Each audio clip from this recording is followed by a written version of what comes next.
Heng Hong thanks his viewers for tuning into his personal broadcast. He begins a new series providing food recommendations for novice hunters. He recommends a specific pork cutlet platter located near the administration center. For a fancy experience, he suggests a restaurant frequented by top guilds. A viewer named Mokoko asks the streamer for some hidden gems. Heng Hong mentions he recently visited a very peculiar cafe. He explains that the cafe is located near the Abyss Dungeon Gate. The isolated cafe stands alone with a mysterious, illegible wooden sign. Inside the quiet shop, the brown-haired woman welcomes him alongside her pets. A tray arrives as a sharp, quick click sound tap. He explains he was only thirsty, but the aroma was elite. Taking a sip, he finds the coffee taste to be incredibly good. After visiting the cafe, he notices his health remains full during combat. The live chat fills with accusations of the stream being viral marketing. He argues his small viewer count makes a viral promotion unlikely. He insists he even saw elite guild members leaving the mysterious cafe. Chat users mock his low rank and refuse to believe his claims. Upset by the insults regarding his grade, he ends the stream early. A sudden flash marks the end of his live hunter broadcast. At the counter, the brown-haired woman is overwhelmed by a sudden surge. Her dream of a relaxed life vanishes as a line forms. She reflects on quitting her corporate job only to remain a servant. The brown-haired woman breaks down while trying to pour multiple coffees. She laments her fate of trading corporate slavery for coffee slavery. Hunters are defined as those who display transcendent powers through awakening. Monsters and dungeons first appeared in the world 23 years ago. Hunters restored global peace by defeating monsters pouring out of dungeons. Becoming a hunter promised wealth and fame, capturing the world's imagination. Crowds swarm for signatures as hunters are treated like global celebrities. The girl feels disconnected from the hunter era as an office worker.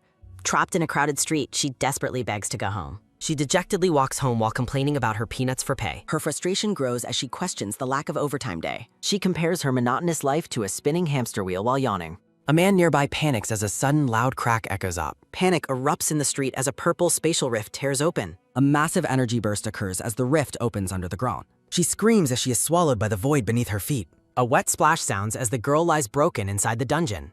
Covered in blood, she reflects on a life spent only working. Dying, she regrets not eating chicken or taking a final vacation. She weeps over the unfairness of her life ending so miserably. A familiar ringing sound begins to pierce through her fading consciousness. The sound is one she has grown familiar with every single morning. A phone on a bed vibrates loudly with an alarm at 6:40. The girl jolts awake in her bed as the alarm keeps ringing. Disoriented, she sits up and wonders if her death was a dream. She realizes she is in the apartment she lived in years ago. She pinches her cheeks, questioning if she has truly returned to the past. She confirms she has returned to 3 years before her death. The brown-haired woman is confused about her current situation. She wonders if the dungeon pitied her life and granted her another chance. Celebrating in her pajamas, she declares her rejuvenation an absolute win. She resolves to live her second life differently, starting with her job. She catches her boss off guard by slamming down a resignation letter. She flies away like a fairy, leaving her begging boss behind. She refuses to waste her life at the company anymore. She sets down her cleaning supplies, focused on a singular goal.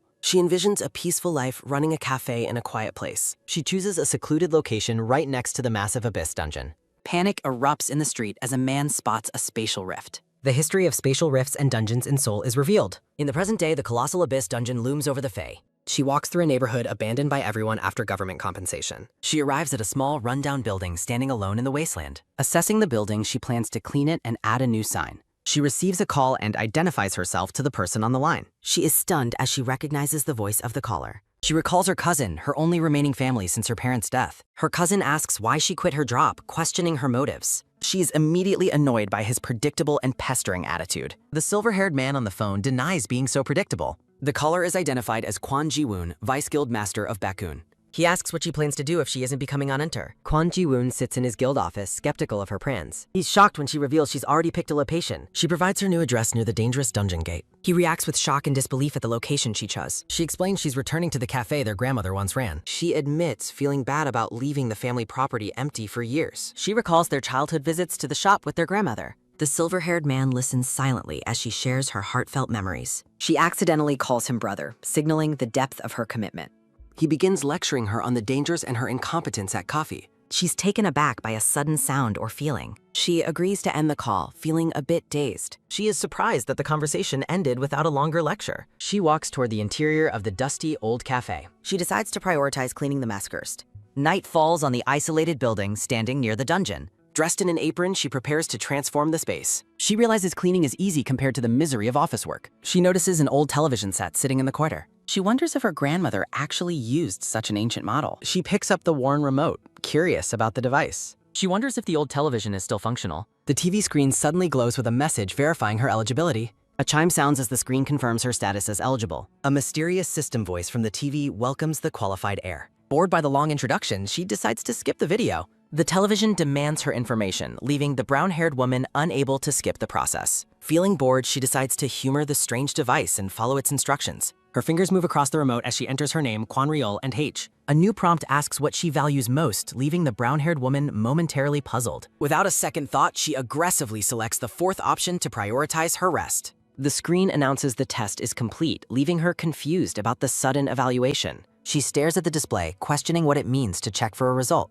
Her eyes widen in disbelief as a brilliant, blinding light suddenly fills the room. A massive pillar of radiance erupts from the television, and she questions the phenomenon. A glowing door manifests before her, accompanied by a final instruction to check her result. Fearing a trap, the brown-haired woman frantically waves her hands and refuses to open it. The screen remains persistent, repeating the demand for her to open the mysterious door. Irritated by the repetitive messages, she snaps at the voice to be quiet for a moment. She finally relents, deciding that since this was her grandmother's home, it should be safe. Recalling her grandmother's presence here, she convinces herself that nothing dangerous would be inside. She cautiously peeks through a tiny crack, ready to retreat if a monster appears. Taking a deep breath, she slowly opens the door to witness what lies beyond. Stepping through, she finds herself in a sun-drenched meadow and wonders about her location. She pauses to appreciate the sensation of a gentle breeze brushing against her skin. Turning back in a panic, she discovers the door has vanished, leaving her completely stranded. Desperate and feeling trapped, she flails her arms and begs for someone to help her. A system notification announces the generation of an agent, leaving her startled by the voice.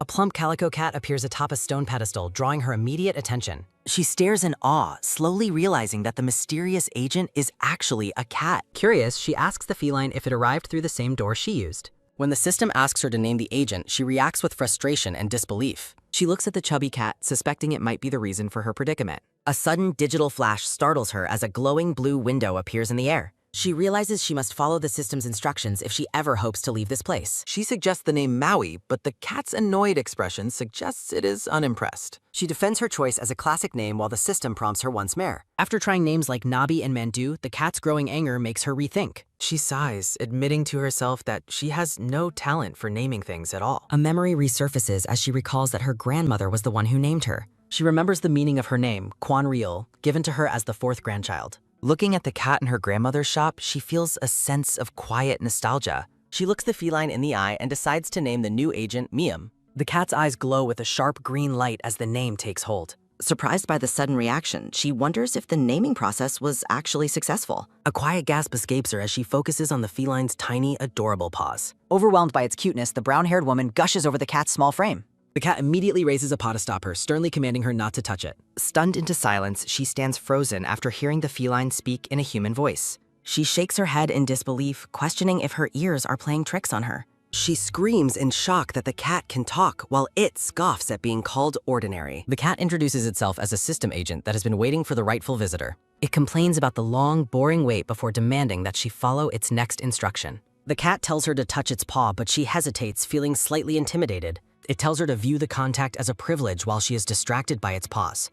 As she touches the pink toe beans, a flash confirms her qualification and activates the system. A status window confirms the acquisition of 4 new calf-related skills and achievements. The brown-haired woman points at the glowing blue screen, her eyes wide with total shock. She stammers in disbelief, realizing her awakened class is merely a humble cafe owner. In a daze, the brown-haired woman questions if she has truly just awakened her powers.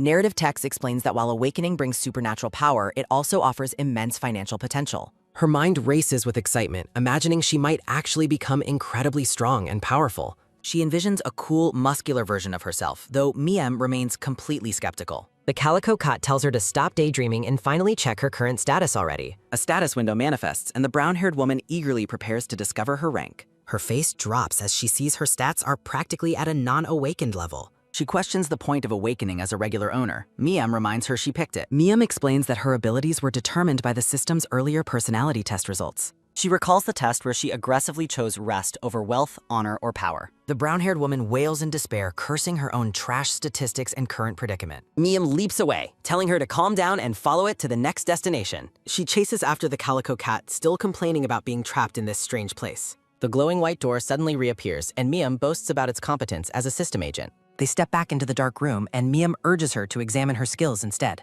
Miam explains that system-granted abilities are what truly define a powerful awakened being. The brown-haired woman suddenly remembers the notification regarding the 3 specific skills she just acquired. She regains hope, knowing that even with poor stats, good skills can lead to a success. With renewed excitement, the brown-haired woman commands the system to reveal her 3 precious new skills. Skill 1 improves drink quality inside the shop, but is currently limited only to instant coffee. Skill 2 is a bathroom cleaning ability, causing the brown-haired woman to react with absolute outrage.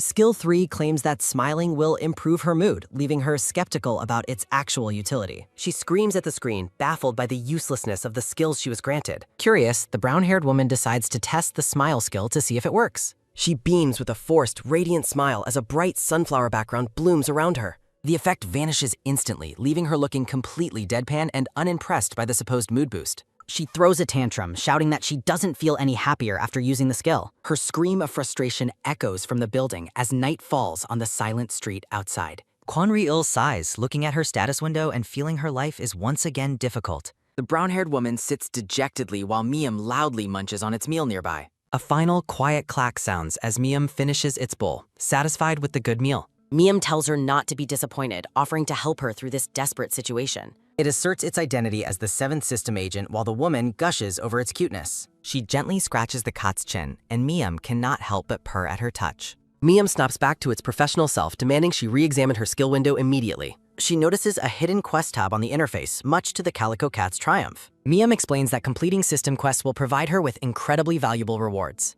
Intrigued, the brown-haired woman asks what kind of quest she is expected to complete first. The tutorial quest requires her to use her skills to mix exactly 100 cups of coffee. She realizes the quest involves making instant coffee while Miam prompts her to check the rewards. The rewards include experience points and 50 rubies, which immediately piques her intense interest. Miam explains that 1 ruby is equivalent to 1 million won in the hunter market. Realizing 50 rubies means 50 million won, she screams in joy, startling the Calico Cat. The title SSS Grade Cafe in front of the dungeon appears against a decorative circular crest. A tray is set down with a sharp tap holding a water kettle and cups. Eager for the massive reward, the brown-haired woman prepares to start making the coffee. Miam stops her, insisting that she must use her skill to make the coffee properly. Miam urges her to try, and the brown-haired woman reluctantly agrees. She reaches out to tap a cup icon on the blue interface. Her skill activates, automatically guiding her hands as she prepares the coffee. Startled by the automatic movement, she is told to check the results. She views the coffee's status window, seeing a massive recovery speed increase. Surprised by the recovery buff, she listens as Miam explains the effect. She is amazed by the unique coffee. Miam calls it a specialty. Realizing the skill's value, she panics when the effect timer starts decreasing. Eager not to waste it, she quickly drinks the entire cup.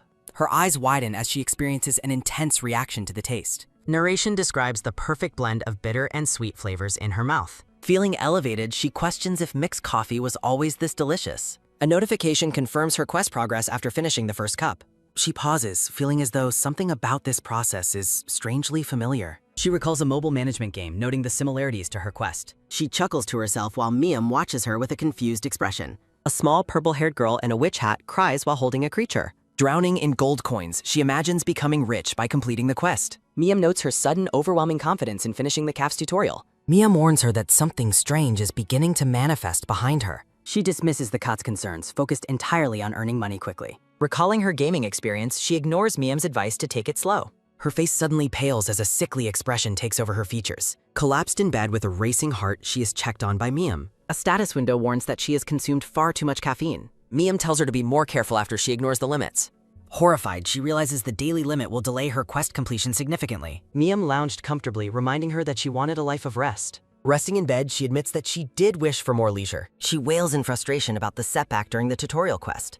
Lying helpless in bed, the brown-haired woman begs to be saved. 2 men standing near a vending machine wonder where it came from. The machine offers free coffee but warns against taking more than needed. The men find the situation suspicious and decide not to try it. In a vision, she desperately begs people to take her coffee. She returns to the cafe exhausted, sighing over her lack of progress. She realizes her skills require actual customers to enter and drink the coffee. Looking at her simple menu, she questions who would visit the shop.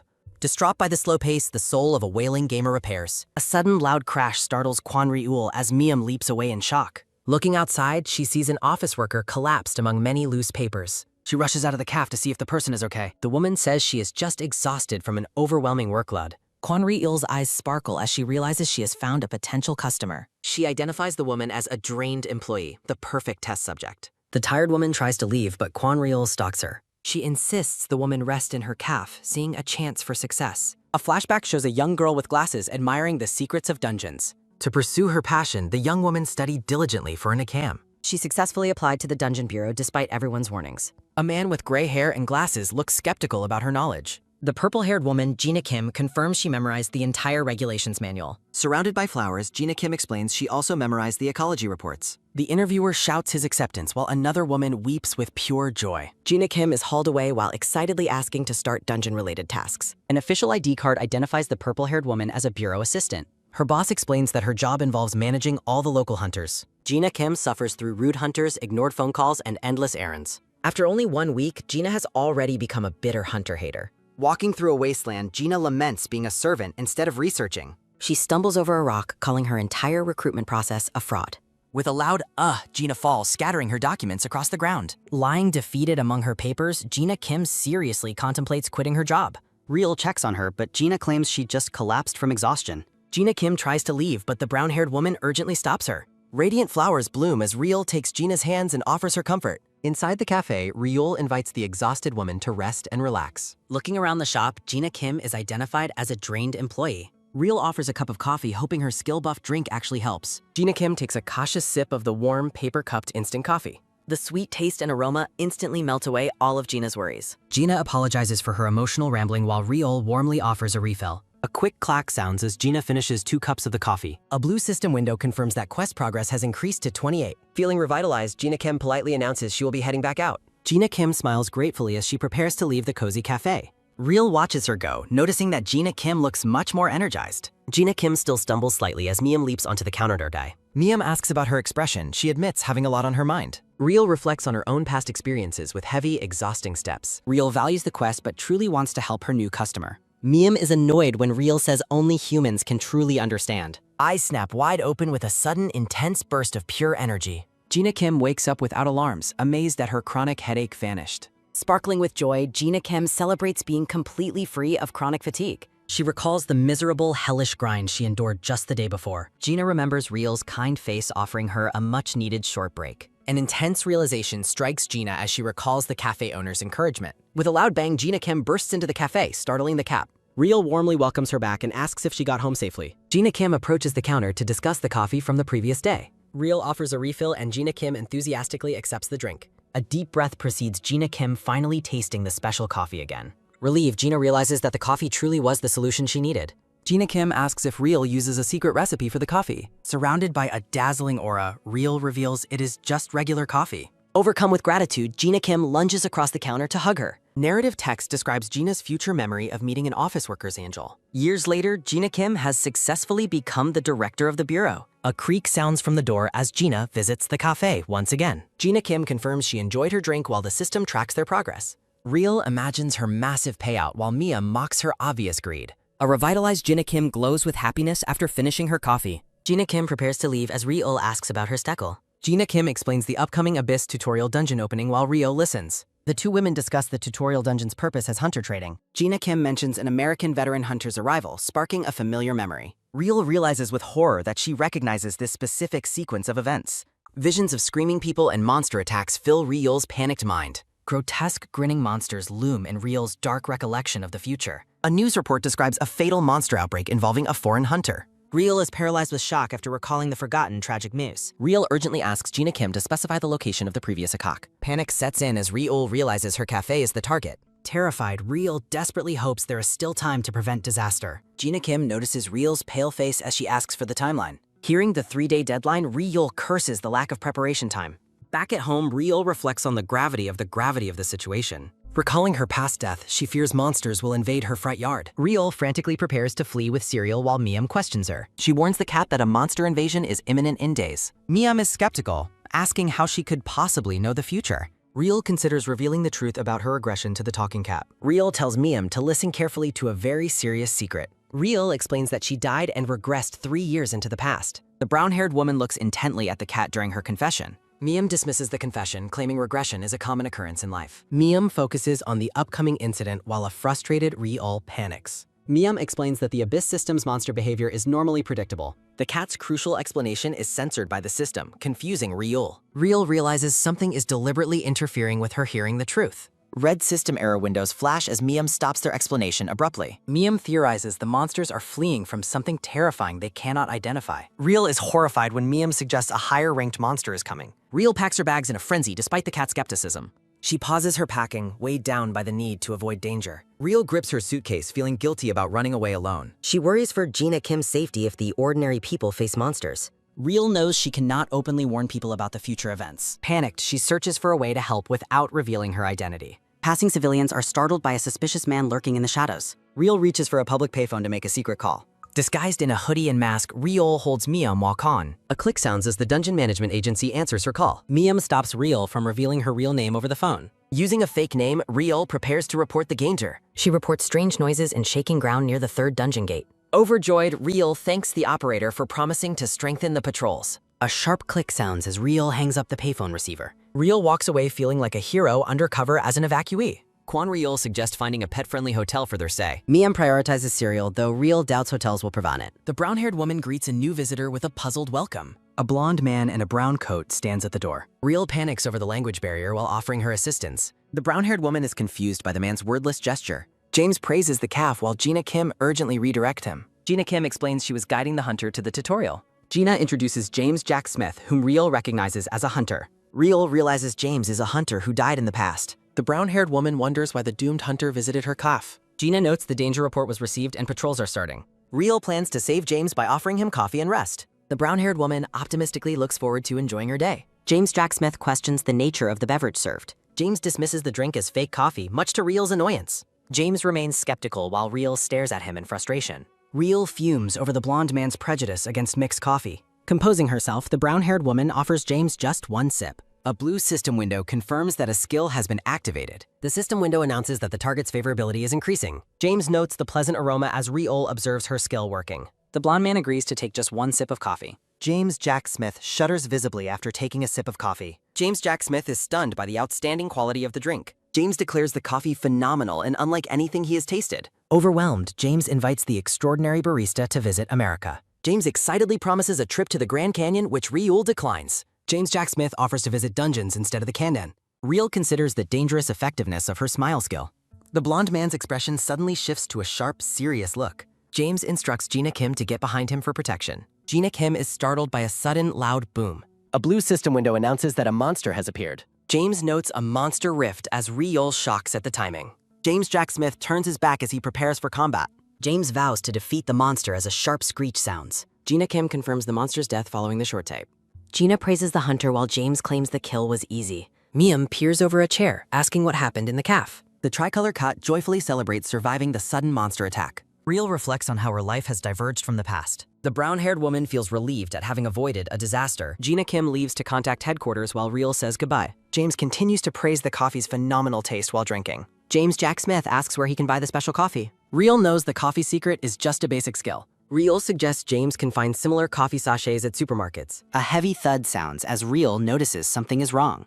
James Jack Smith collapses while gasping, leaving Real in shock. Real panics as a massive A-rank dark cave bear appears. The brown-haired woman realizes this monster far outclasses previous threats. Real holds the bloodied hunter, fearing no one can survive this. A hand glows as a dying voice urges an immediate escape. Real vows to fight as she notices James activating a skill. Bleeding and paralyzed, the blonde man begs her to leave him. Real screams for the hunter to hold on despite the danger. Internal panic rises as she sees the blonde man's condition worsening. Desperate, Real calls on her cat for an emergency solution. The monster strikes a shield while Miam explains its abnormal nature. Real demands clarity when Miam mentions a higher being's control. The brown-haired woman shouts for the cat to wait. Miam points toward a door leading to an alternate escape dimension. Real refuses to die before even completing her first tutorial quest. Darkness looms as Real fears it is too late to save games. A blinding light fills the scene, signaling an unavoidable encounter. Real blinks in confusion as the atmosphere shifts. The bear suddenly halts its attack, appearing strangely hesitant. A mysterious presence intimidates the monster within its own domain. A cold voice commands the beast to leave immediately. Intense power radiates as the monster cowers before the intruder. Bewildered, Real watches the massive bear disintegrate into ashes. She searches for the source of the mysterious, authoritative voice. A man steps forward, prompting Real to ask who is there. Shock registers on the brown-haired woman's face at the arrival. A black-haired man with glasses appears amidst a field of roses. The well-dressed stranger asks if the brown-haired woman is all right. A system window identifies his official hunter management agency backs. Relief washes over Real as she realizes they are faved. The brown-haired woman cradles the unconscious, bloodied porn hunter. The black-haired hunter carries James while Ryul wonders about backup. Stunned, the brown-haired woman looks on as the situation changes. A crowd of emergency workers and reporters suddenly swarms the scene. A reporter questions the massive, unannounced arrival of the hunters.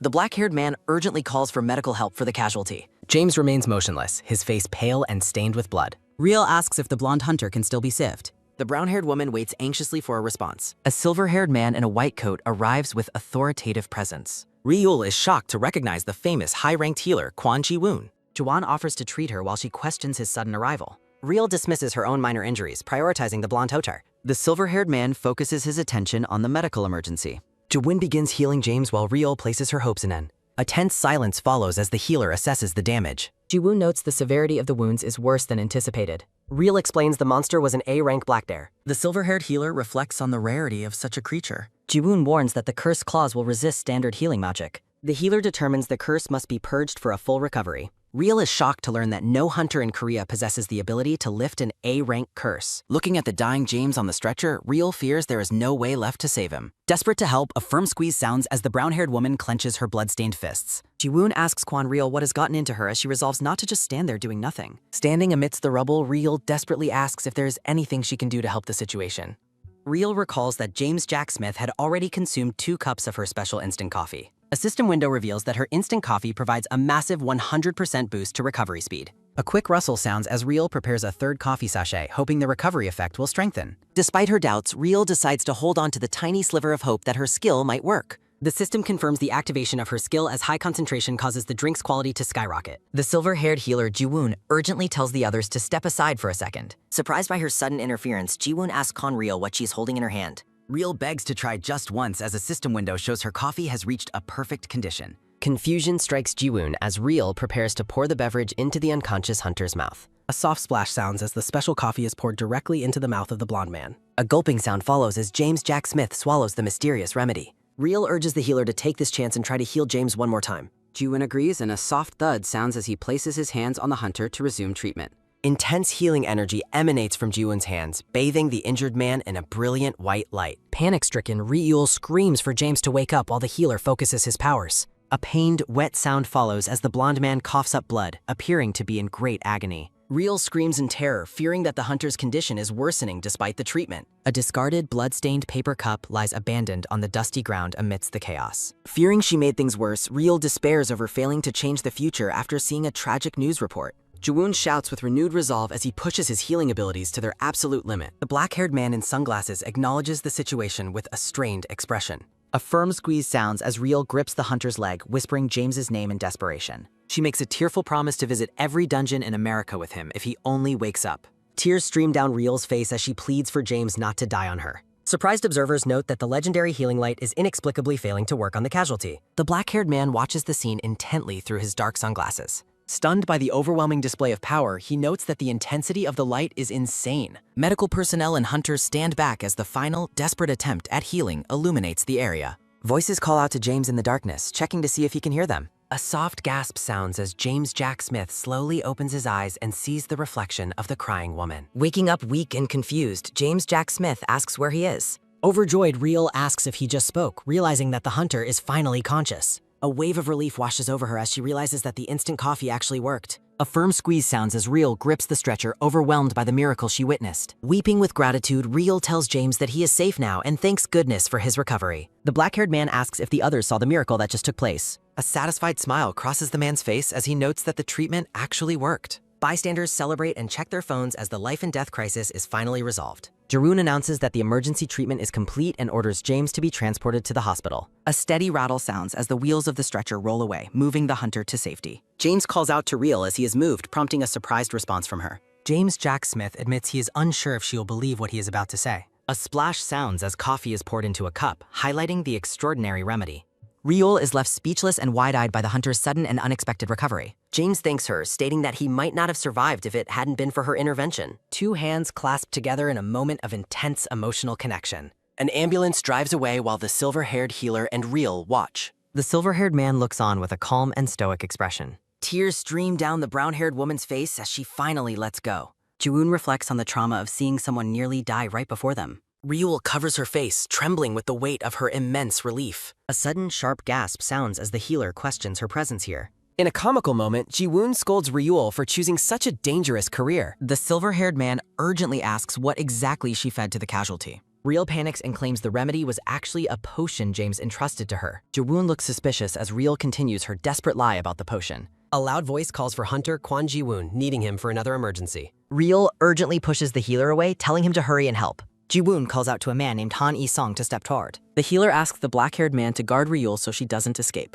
Ji-woon strictly orders Ryul to wait for him while she claims she's Ren. Shock registers on Ryul's face as the well-dressed man addresses her by name. Chibi I-sung confirms her identity as Ji-woon's cousin based on what he's heard. Ryul worries about her reputation, wondering what exactly the man has been told. A bubble reveals that Han I-sung is the Vice Guild Master of Changra. The black-haired man smiles charmingly, radiating the aura of a high-ranked hunter. Stunned, Ryul realizes she is standing before a member of the elite Changra Guild. Excited bystanders watch a newly dropped video of the legendary hunter Muon. A narration box reflects on her previous ignorance regarding the world of hunters. A glowing blue sigil represents one of the nation's top 3 elite guilds. Other prominent guilds are described as being corporate-style or family-run organizations. The Changra Guild is noted for remaining mysterious and rarely making public appearances. A shadowed figure represents the country's top-ranked hunter and leader of Changra. Intimidated, Ryul feels small while standing alone with such an incredible guild official. The brown-haired woman swallows hard, glad she chose to lie about the coffee. A film strip layout depicts Ryul's past struggles as a low-ranked F-class hunter. Ryul decides to keep her awakening a secret from her cousin for now. A quick pitter-patter sounds as Ryul suddenly bolts away from the confused man. A final declaration states that family matters should be handled within the family. A heavy panting sounds as Ryul hunches over, exhausted from her sudden escape. She sighs, lamenting how hard it is to run a quiet little cafe. Ryul peers around the rubble, searching for the tall hunter who saved her. She realizes the mysterious man has vanished and wants to say thank you. Gina Kim runs toward her friend, screaming Ryul's name in a complete panic. Sobbing loudly, Gina apologizes for being absent while such a disaster occurred nearby. Ryul comforts the crying girl while thinking that everything is finally taken care of. A low rumble sounds as the ruins of the destroyed cafe are shown. Gina firmly grabs her hands, urging her friend not to worry about the damage. The girl explains that the management office will be handling all the cafe repairs. Ryul is left speechless by the unexpected news of the free building repairs. A look of pure, comical shock takes over the brown-haired woman's face. The scene shifts to a grand, sparkling hotel building standing tall in the Met.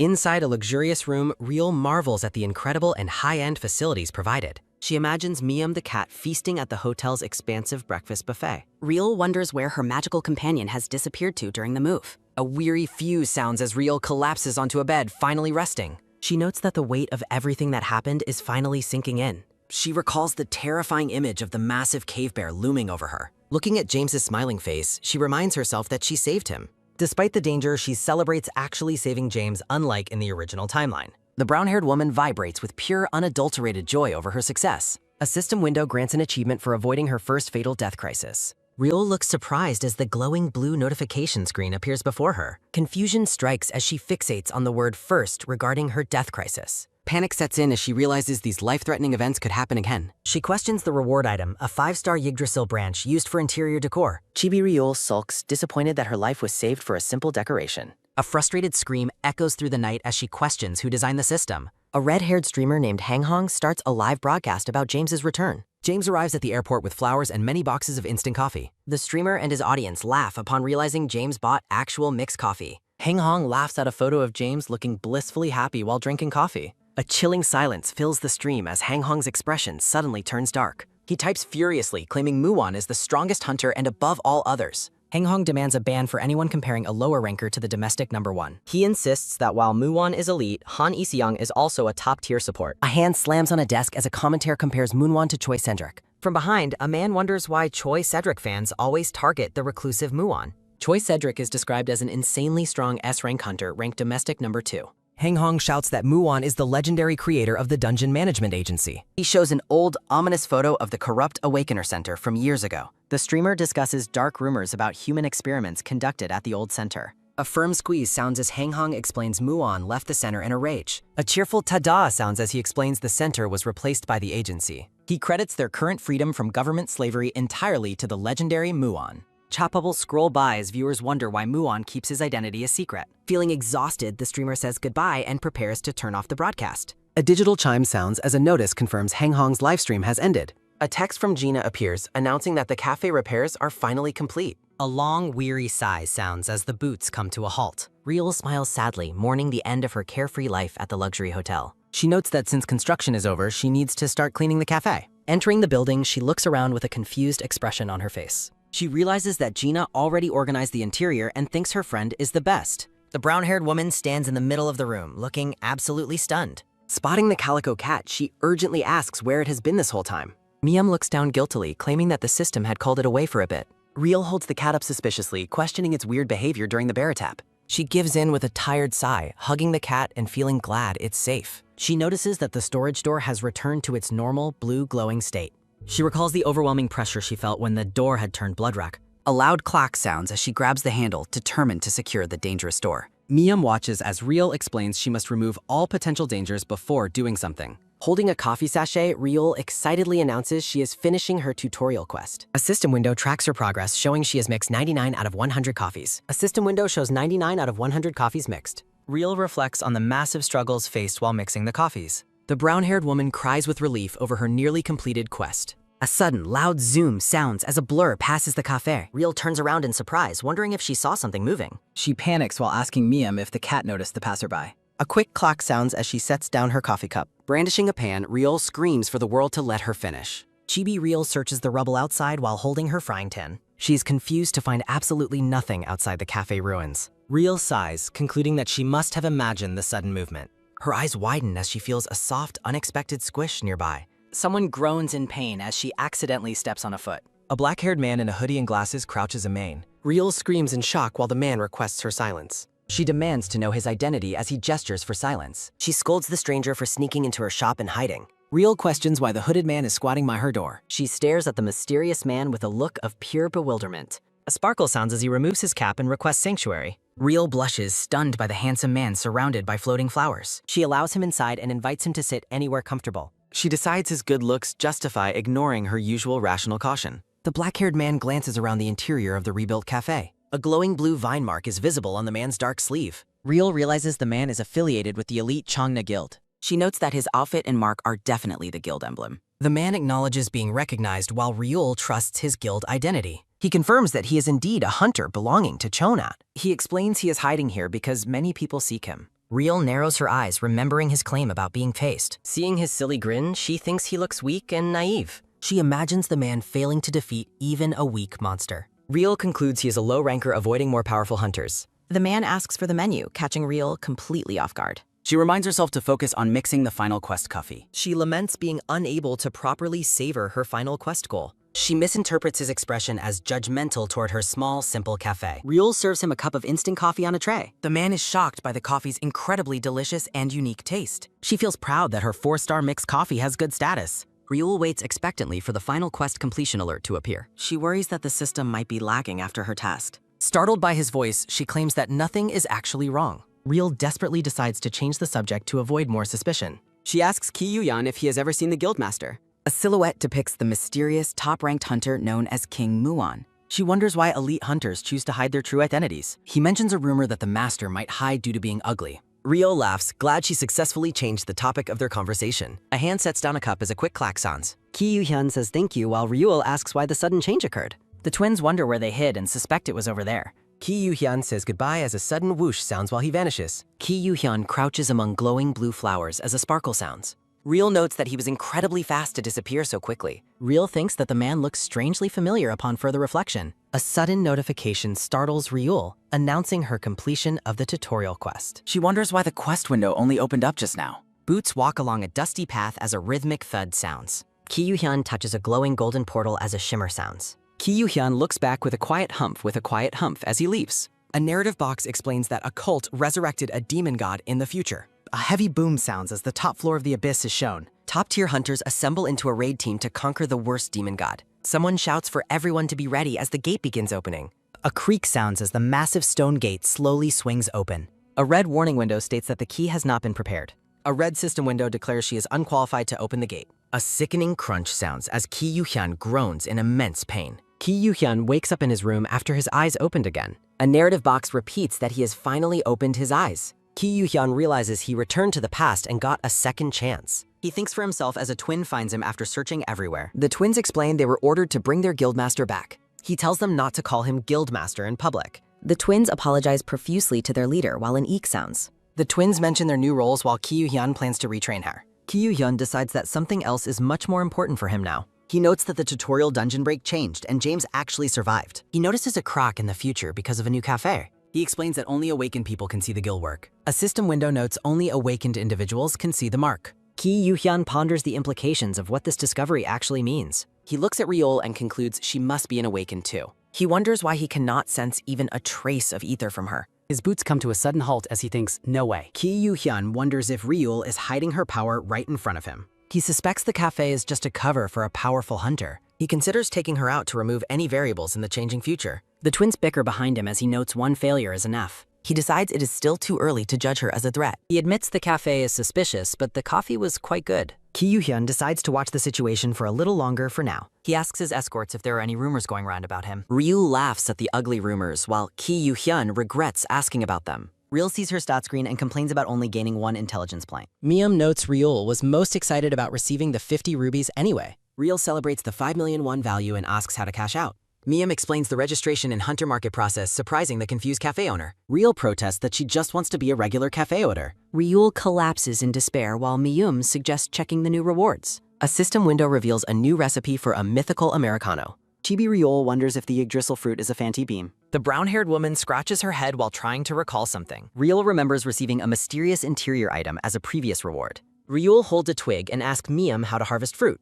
The woman is startled as a magical book appears before her. A chime sounds as a system notification introduces the AetherWiki tool. The system explains the interdimensional encyclopedia must be nurtured by her. Chibi Ryul is baffled by an encyclopedia that can actually talk. The pages flip while the book agrees to share its secrets. The encyclopedia provides detailed instructions on how to grow mythical fruit. Ryul is overwhelmed by the complex work required for harvesting beans. Mium explains that ether-infused soil is only found inside dangerous dungeons. Ryul screams in shock and terror at the mention of dungeons. Ryul trembles as Mium claims the required soil is nearby. The calico cat looks toward the door leading into the storage. Mium gestures toward the glowing blue door to the portal world.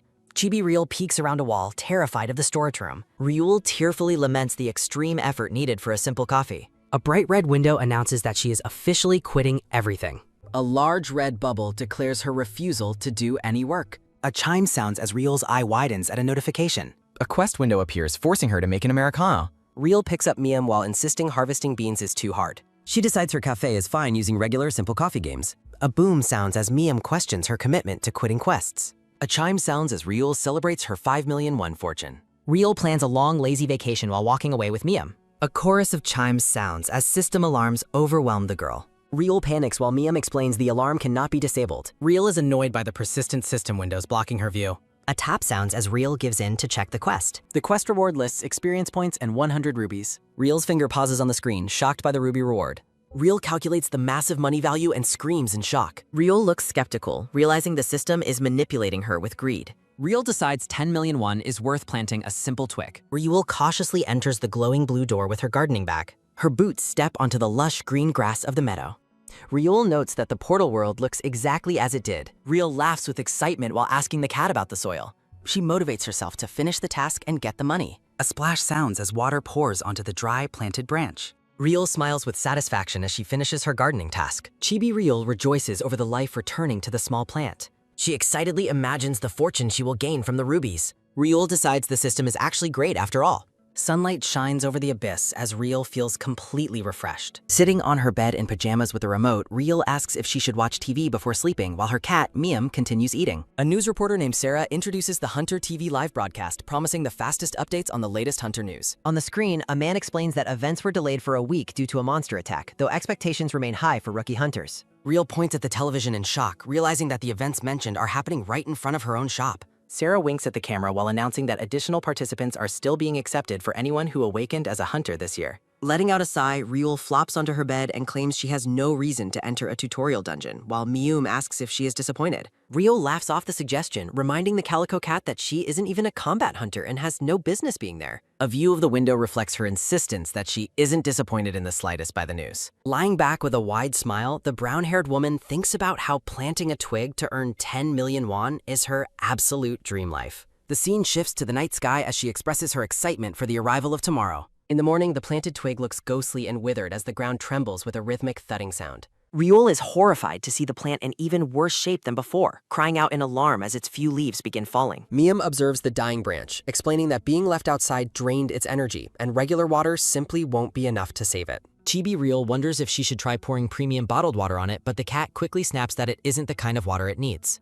The cat explains that only ether-infused water from a dungeon will have a high enough concentration to successfully revive the branch. Looking directly at the woman, Miam pointedly asks if the tutorial dungeon isn't opening up very soon. A mystical landscape of glowing mushrooms is shown as the cat clarifies that the required water can be fetched from the first floor of the abyss. Ryul stares in wide-eyed terror as a dark, shivering aura surrounds her head following the cat's suggestion. Shaking the cat frantically, the woman screams about who would ever suggest going into a dangerous dungeon just for a twig. Ryul tries to shove a blue system window away with a quick whoosh, shouting that she won't fall for another trick or quest. With a suspicious glare, she accuses Miam of working with the system to lure her into a trap using false rewards. A bright, star-like object glows intensely as the woman pauses to consider the perfection of the offer. The scene shifts to an RPG-like fantasy world where a protagonist sets out on a simple errand to a nearby village. The fantasy hero ends up battling a massive demon king, while Ryul imagines herself as the simple innkeeper who just waves the hero goodbye. Back in reality, the brown-haired woman yells that she doesn't do annoying quests while a system alert chimes loudly. A side quest window appears detailing a mission to revive the sapling using ether water in exchange for 3 golden raffle tickets. Ryul's expression shifts to one of shock as she reads the specific reward listed at the bottom of the screen. The blue screen highlights the reward of 3 golden raffle tickets, catching the woman's complete attention.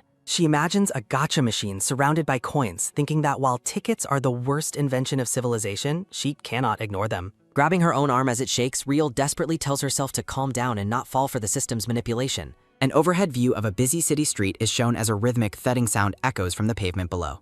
Walking along the sidewalk, Ryul sighs that her soft heart will eventually be the death of her as she heads toward her destination. A floating thought bubble notes that she simply cannot bring herself to turn a blind eye to a withering plant. Ryul arrives at a grand reception desk where a purple-haired woman in a suit welcomes her with a pleasant greeting. The receptionist identifies the location as the Hunter Market and asks how she can assist the new visitor. Blushing while standing before the desk, Ryul tells herself she is only here to save a life and not because of the tickets. The brown-haired woman looks determined and bright-eyed as she prepares to conduct her business at the market. A stark warning screen appears on a black background, advising the audience to support the creators on their official platform. A beautiful illustration of a woman surrounded by butterflies marks a peaceful transition between chapters. A faint interior view of a high-class building is shown as Ryul questions if this is truly the Hunter Market. Looking at an ornate door labeled for staff, the woman thinks that the entire atmosphere feels incredibly upscale. The receptionist asks if this is her first visit, prompting Ryul to nervously confirm that it is. The purple-haired woman offers a bright, flowery smile as she prepares to process the visitor's registration.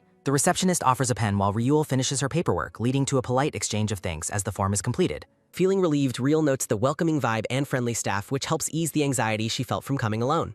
Ryul asks if something is wrong when she sees the registration form listing her rank as a lowly F. The receptionist's demeanor suddenly turns cold as she crosses her arms and mentions that the staff is preoccupied with a VVIP. She points toward a dark doorway at the end of the hallway, claiming that is the only room suitable for her rank. The woman is shocked as the receptionist abruptly turns her back and walks away, ending their interaction. Staring at the closed staff door after a loud thud, Ryul realizes that the woman's entire attitude shifted upon seeing her rank. Walking through the market, Ryul notes that rank determines everything, and F ranks are mistreated. The brown-haired woman remains focused on her priority of finding a specific item. She scans the shop displays for something that allows an F-rank safe dungeon entry. Ryul considers finding an item like an invisibility cloak with stealth effects. The woman imagines reselling the gear for a profit after completing her quest. Ryul leans in with interest to see what items are kept in the case. She is shocked to see a D-rank defense item priced at 100 rubies. A low boom sounds as Chibi Ryul decries the store's daylight robbery. A sharp, loud voice from off-screen commands someone to clear out immediately. A blonde man in a white suit berates an elderly woman in a floral shirt. The gray-haired woman pleads that she has official permission to be in the shop. The man dismisses her permit and offers a refund while snatching the document. He mocks her beginner items as worthless junk that shouldn't be seen by VVIPs. Ryul's eye widens in horror as the man calls for security to intervene. Guards arrive as the elderly woman cries out in deep distress. Dark lines fill the background as the tension in the room peaks. The blonde man turns around as someone tells him to wait a second. A loud declaration rings out, claiming the items were already being purchased. Ryul steps forward with a determined expression to confront the situation. A clink sounds as Ryul hands over 50 rubies to complete the sale. She takes the bag and tells the older woman to follow her. Ryul declares there is no reason to stay in a place that mistreats people. The man and guards stand aside silently as the two women walk past. A soft touch accompanies Ryul as she leads the woman toward the exit. Outside, the elderly woman expresses her gratitude for being saved from the guards. Real smiles while claiming the beginner items were exactly what she needed anyway. The woman watches as Ryul offers a warm parting wish for her health. Ryul walks away with a smile that quickly begins to falter. A heavy boom sounds as the woman cries about how she messed up her plan. Standing alone at sunset, she wonders what her next move should be. Sitting on a bench, Ryul laments buying a beginner set she didn't intend to get. The bag contains a low-grade windbreaker, a trowel, and a set of bandages. Ryul tells Quan Li to stop second-guessing her choice to help. She laments being back at square one after spending all 50 rubies. A chibi version cheers as Ryul justifies her actions with her personal morals. She looks down thoughtfully, her mind lingering on the encounter. The elderly woman reminded her of her late grandmother, making the choice easier. Ryul decides she made the right call and can earn money later. She stands up to head home and figure out a new plan. Ryul stops and looks back as someone calls out for her to mate. The gray-haired woman approaches, asking Ryul to take one more thing. She presents a golden ring with a red gem, claiming she forgot to include it. Ryul's eye widens as she notices a strange aura coming from the jewelry. A system bubble notes that the ring's aura feels different and mysterious. The woman claims the ring belongs to someone suited for it, and that is Ryul. A soft slide sounds as the golden ring is placed on her finger. The elderly woman smiles warmly, noting how well the jewelry suits her. Chibi Ryul thanks the woman as the sun sets in the background. The mysterious woman walks away, leaving Ryul alone on the sidewalk. Ryul looks at the ring with a skeptical expression, wondering about its true nature. A blue system window describes the Ring of Tuva as unusable. Leel's hand is shown wearing the red gemmed golden ring. Walking away, the brown-haired woman wonders if she was scammed by the pretty ring, noting its lack of stats as a dark-haired man passes. A sudden bump sounds as she walks into the man, immediately apologizing for her lack of attention. Her eyes widen in shock upon recognizing the person before her. The black-haired man looks down at her through his glasses. Standing close, the man expresses his surprise at seeing Li Yul at this location. A message encourages readers to support the creators on their official platform.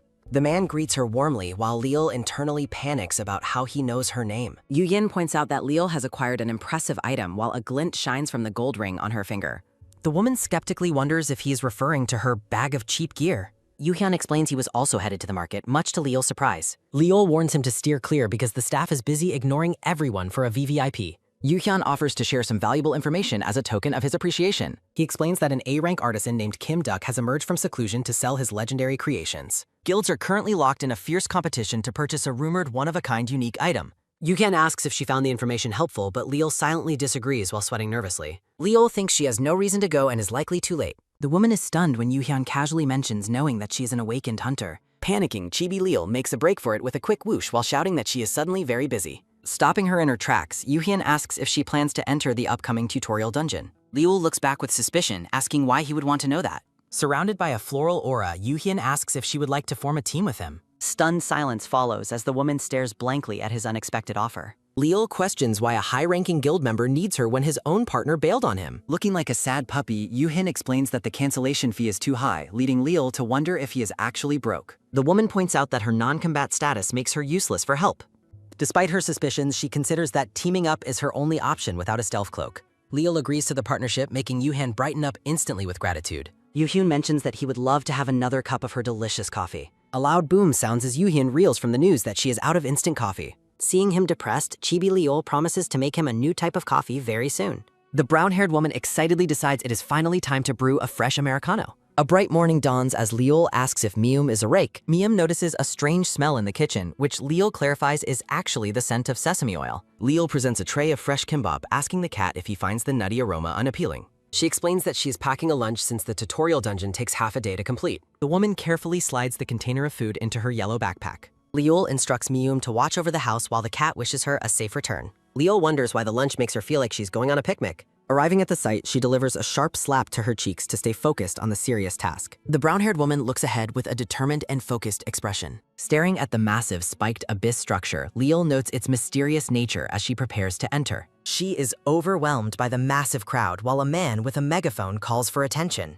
The man loudly guarantees a successful dungeon run for any F-rank non-combat hunters. He urges people to choose a skilled hunter like himself, showcasing a sign with tiered ruby prices for a clear. Leal is horrified to see that F-rank hunters are expected to pay a staggering 100 rubies. The woman decries the scammers for charging 10 million won, calling their exploitative behavior and nickname awful. A gentle tap on her shoulder precedes Yu Hyun announcing his arrival amidst a floral background. Leal's face lights up as she greets Yu Hyun, who asks if he kept her rating. Yu Hyun asks about Leal's weapon, which she claims is currently broken. Leal tries to reassure herself despite feeling a deep sense of unease. Yu Hyun initiates a party invite, and Leal accepts the digital request. A blue interface confirms the party registration and equal experience share. The guide fastens tutorial bracelets to their wrists to ensure their safety. She explains the bracelets provide assistance if torn during a dangerous situation. Liul acknowledges the instructions while examining the blue band on her wrist. The guide explains that the tutorial difficulty adjusts to the hunter's ranks. Liul confirms that her low rank will make the dungeon path easier. The guide announces the start of the gate transfer to the abyss. Yuhyun and Liul are engulfed in light as the teleportation sequence begins. Liul shields her eyes from the blinding radiance of the gate transfer. They arrive in a lush ruin, a dimension where multiple spaces overlap.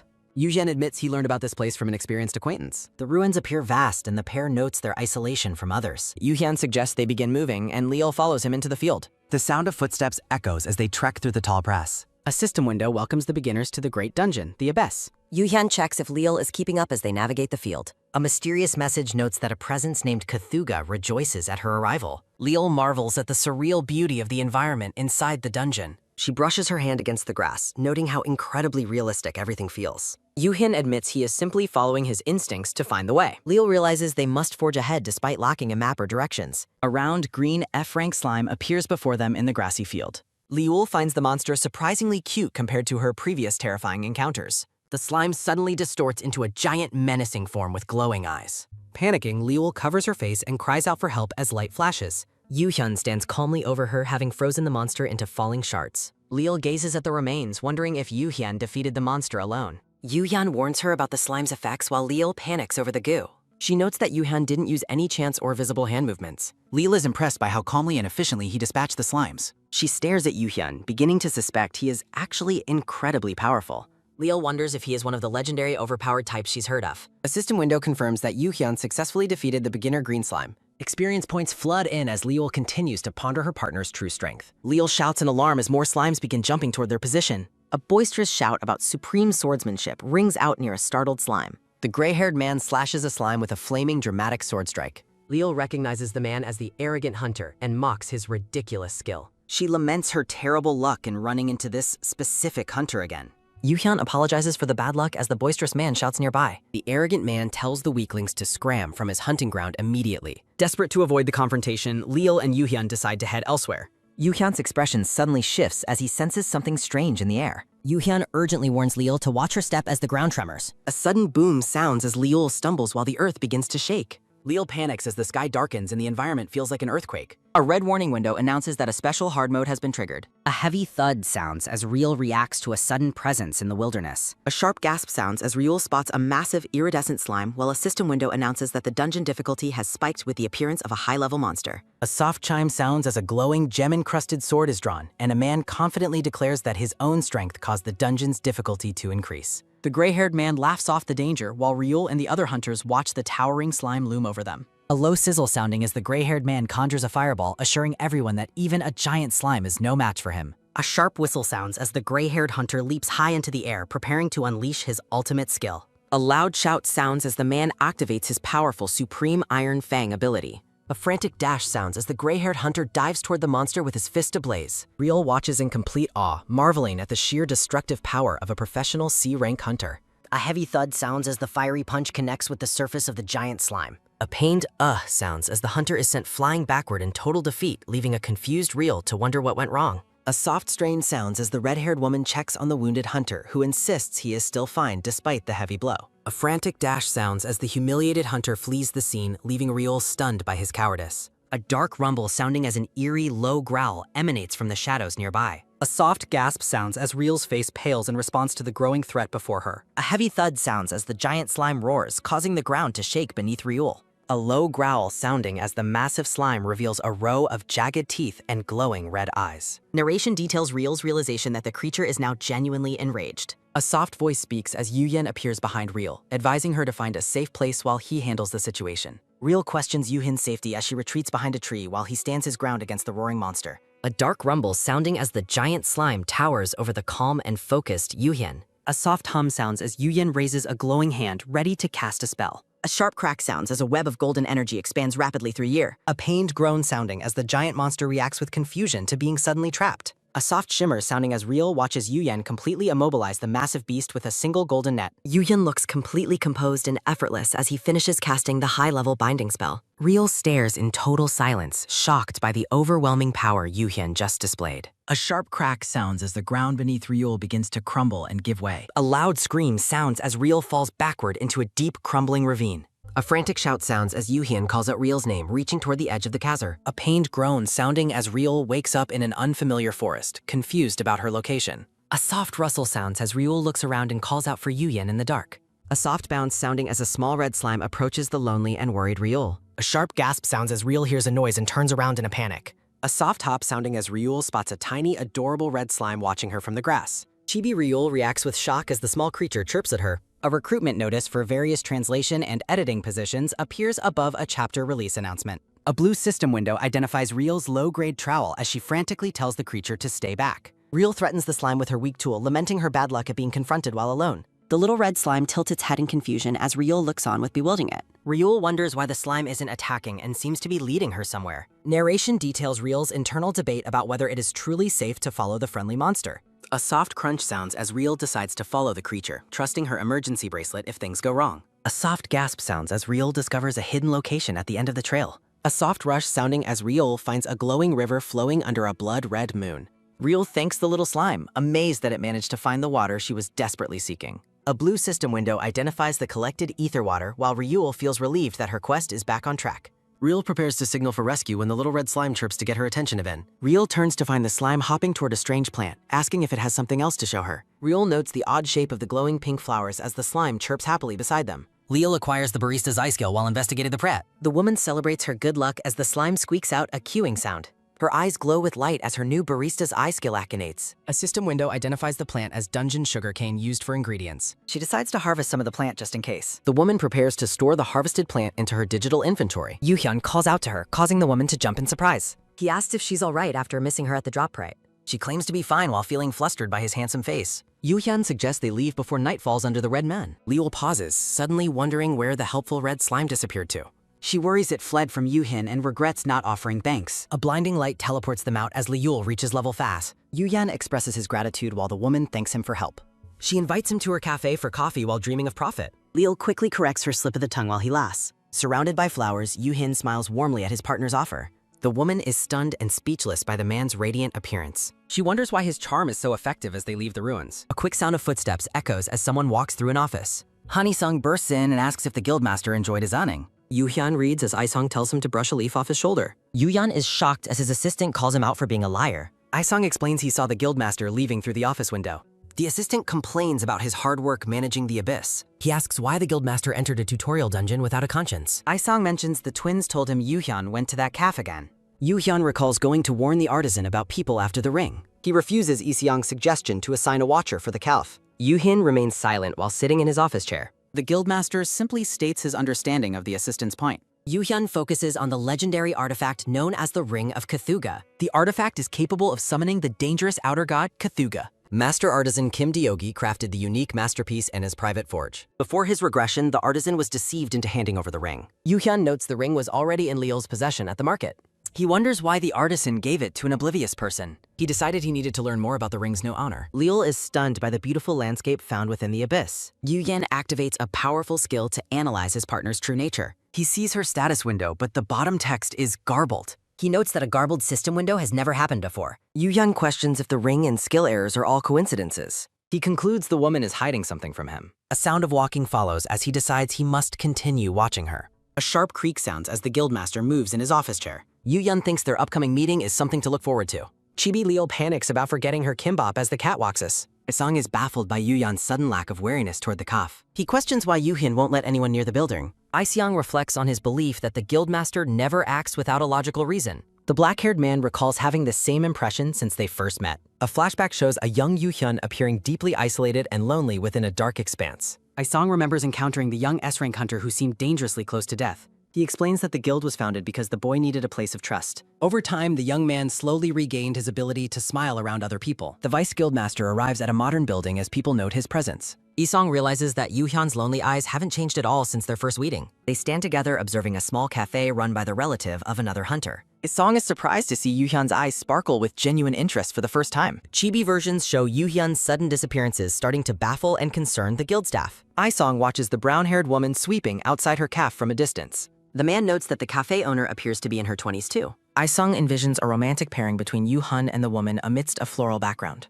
He reacts with visible shock as his romantic instincts lead to a sudden realization. Isong concludes that the guildmaster's interest in the woman is a definite sign of love. Back in the office, Isong asks if Yoo-hyun plans to reveal his true identity. Yoo-hyun decides to wait, worried that his status might be too overwhelming for her. Is-young promises not to interfere and wishes the guildmaster good luck with his romance. Leol calls out to her cat while moving to check on a tree branch. She tells Miam that the golden lottery tickets were her primary goal in the dungeon. Leol nervously admits that the tickets weren't the only reason for her risky journey. A sudden thud sounds as a branch falls from the tree and hits her. Leol is shocked by how quickly the mysterious tree has grown following its revival. A system window confirms Yggdrasil's revival and grants 3 golden lottery tickets in strength. Miam excitedly urges Leol to use a ticket, but the woman firmly refuses. The cat is baffled by the woman's decision to delay using the precious items. Leol reflects on the proper mindset required for handling such sacred and rare rewards. She explains that using the tickets requires a heart free of greed and reverence. A green magical book featuring a golden star design floats gently in the air. Leol consults the floating book to learn the proper way to make coffee beans. A digital display provides specific steps for processing the fresh fruit of the Yggdrasil tree. Leol decides to begin the process, much to the surprise of her feline companion. A gloved hand carefully harvests one of the large brown fruits from the branch. Chibi Leol struggles while carrying a massive bag filled with her heavy fruit harvest. Rushing water sounds as Leol begins diligently washing the collected fruits in her sink. The woman carries heavy buckets of fruit while Miam watches her hard work. Leol sits beneath the massive tree to begin the manual task of removing pulp. She complains that even peeling the fruit is proving to be far too difficult.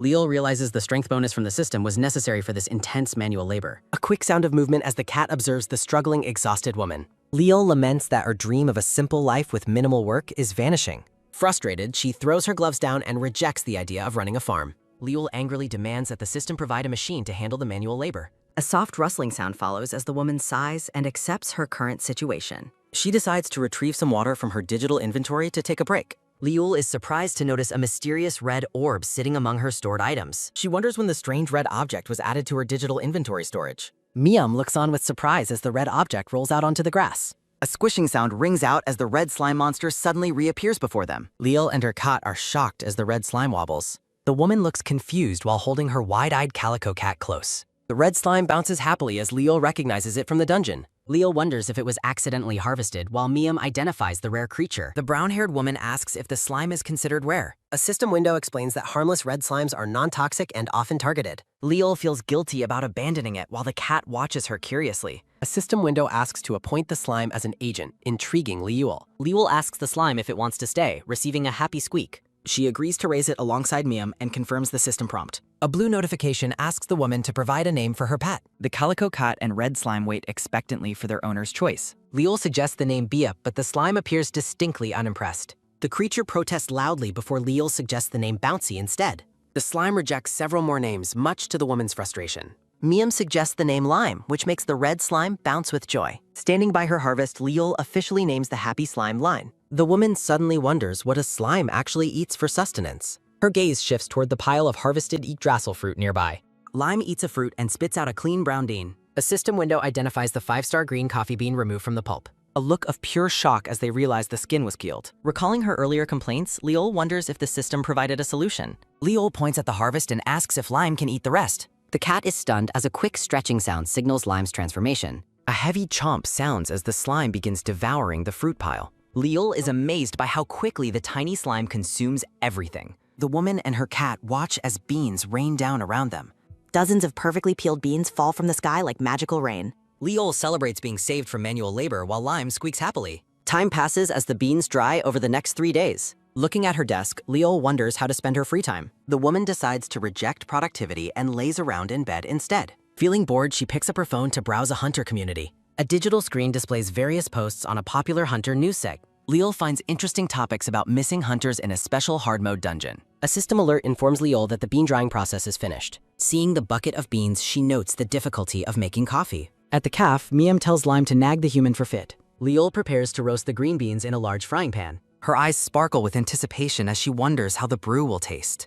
The woman turns on the stove to begin the roasting process. A moment of quiet waiting follows as the heat begins to rise. The green beans sit in the pan ready for the next step. Miam explains that Lime says ether-fired flames are required for these specific fruits. Leal panics, wondering where she could possibly find such a specialized fire. Miam tells the woman she already possesses the solution in her own hands. A soft glow emanates as the ring of Cthulhu begins to shine brightly. A massive roar of flames erupts from the ring and into the pan. Leal realizes her ring's true power as the coffee beans begin roasting. Real praises Lime's intuition while Wyong stares in utter shock. A joyful hug leaves Wyong questioning Ryul's sudden life advice. A mountain of perfectly roasted coffee beans sits ready for brewing. Dressed as a farmer, Ryul sheds happy tears over her harvest. The pets dance excitedly as Ryul agrees to brew the coffee. A system window introduces Ryul's new Barista's Extraction Level 1 skill. A soft hum sounds as Ryul skillfully extracts fresh espresso. Ryul is enchanted by the rich aroma of her handcrafted coffee. A sudden realization causes Ryul's expression to shift in surprise. A system notification reveals her Americano can nullify all negative debuffs. A soft splash sounds as her iced coffee grants infinite stamina.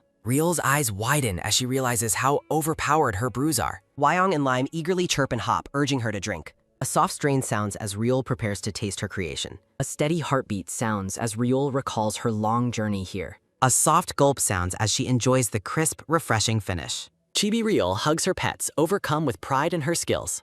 A soft thud sounds as she experiences a state of clarity. Wyong and Lime watch their master's intense focus with total confusion. Achieving mental clarity rewards Ryul with 3 golden gacha tickets. A sharp click sounds as Ryul turns the gacha machine's knob. Ryul confidently prepares to roll for new items with her pets. A soft rattle sounds as 3 prize capsules tumble out. System windows reveal her rewards, a single ruby and a thermos. Ryul feels underwhelmed despite the thermos's long-term temperature maintenance. A soft pat sounds as Wyong comforts the disappointed Ryul.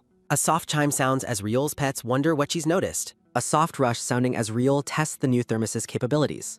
A soft chime sounds as the system shows a frozen timer. Ryul gasps, realizing the thermos halts the decay of item effects. Ryul celebrates her massive gacha success with her cheering pets nearby. A low vibration sounds as a phone buzzes with a message. Ryul stops her celebration to check the buzzing device on the counter. A message from Kwon Ji-eun invites her to visit Pagelt. A soft gasp sounds as Ryul stares at the screen, stunned.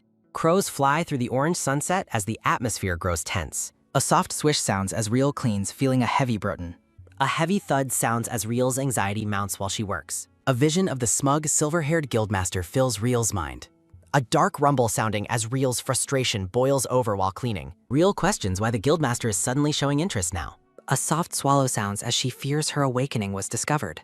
Ryul panics, realizing her hunter registration could have been tracked easily. A sharp creak sounds as someone begins to enter the cuff-in. The dark-haired man with glasses calls out to a surprised Ryul. Ryul fumbles with her hair as the man asks her status. The messenger explains he was sent by the vice guildmaster immediately. The man reflects on the guildmaster's uncharacteristically enthusiastic behavior lately. A soft drag sounding as the visitor moves closer to the counter. The dark-haired man admits he hurried over to try the menu. Leol laughs nervously while feeling Yoo-hyun's expectant and admiring gaze. She promises to prepare the coffee for him right away. Yoo-hyun watches Leol intently from across the counter as she works. Leol looks up with a start, caught off guard by Han. Yoo-hyun asks why she sighed and wonders what happened in the caf. A hand twists the lid of a manual coffee bean grinder. Yoo-hyun questions if her sudden behavioral change indicates something deeper. Yoo-hyun begins to explain his general theory about such strange behavior. Leol is startled as a branch suddenly grows and leaves fall. Yoo-hyun suggests she might have experienced a life-changing event recently. Leol repeats his words, stunned by the sudden and personal question. Yoo-hyun asks if she has regressed, leaving Leol completely confused. Leol laughs off the idea while judging Yoo-hyun's overly active imagination.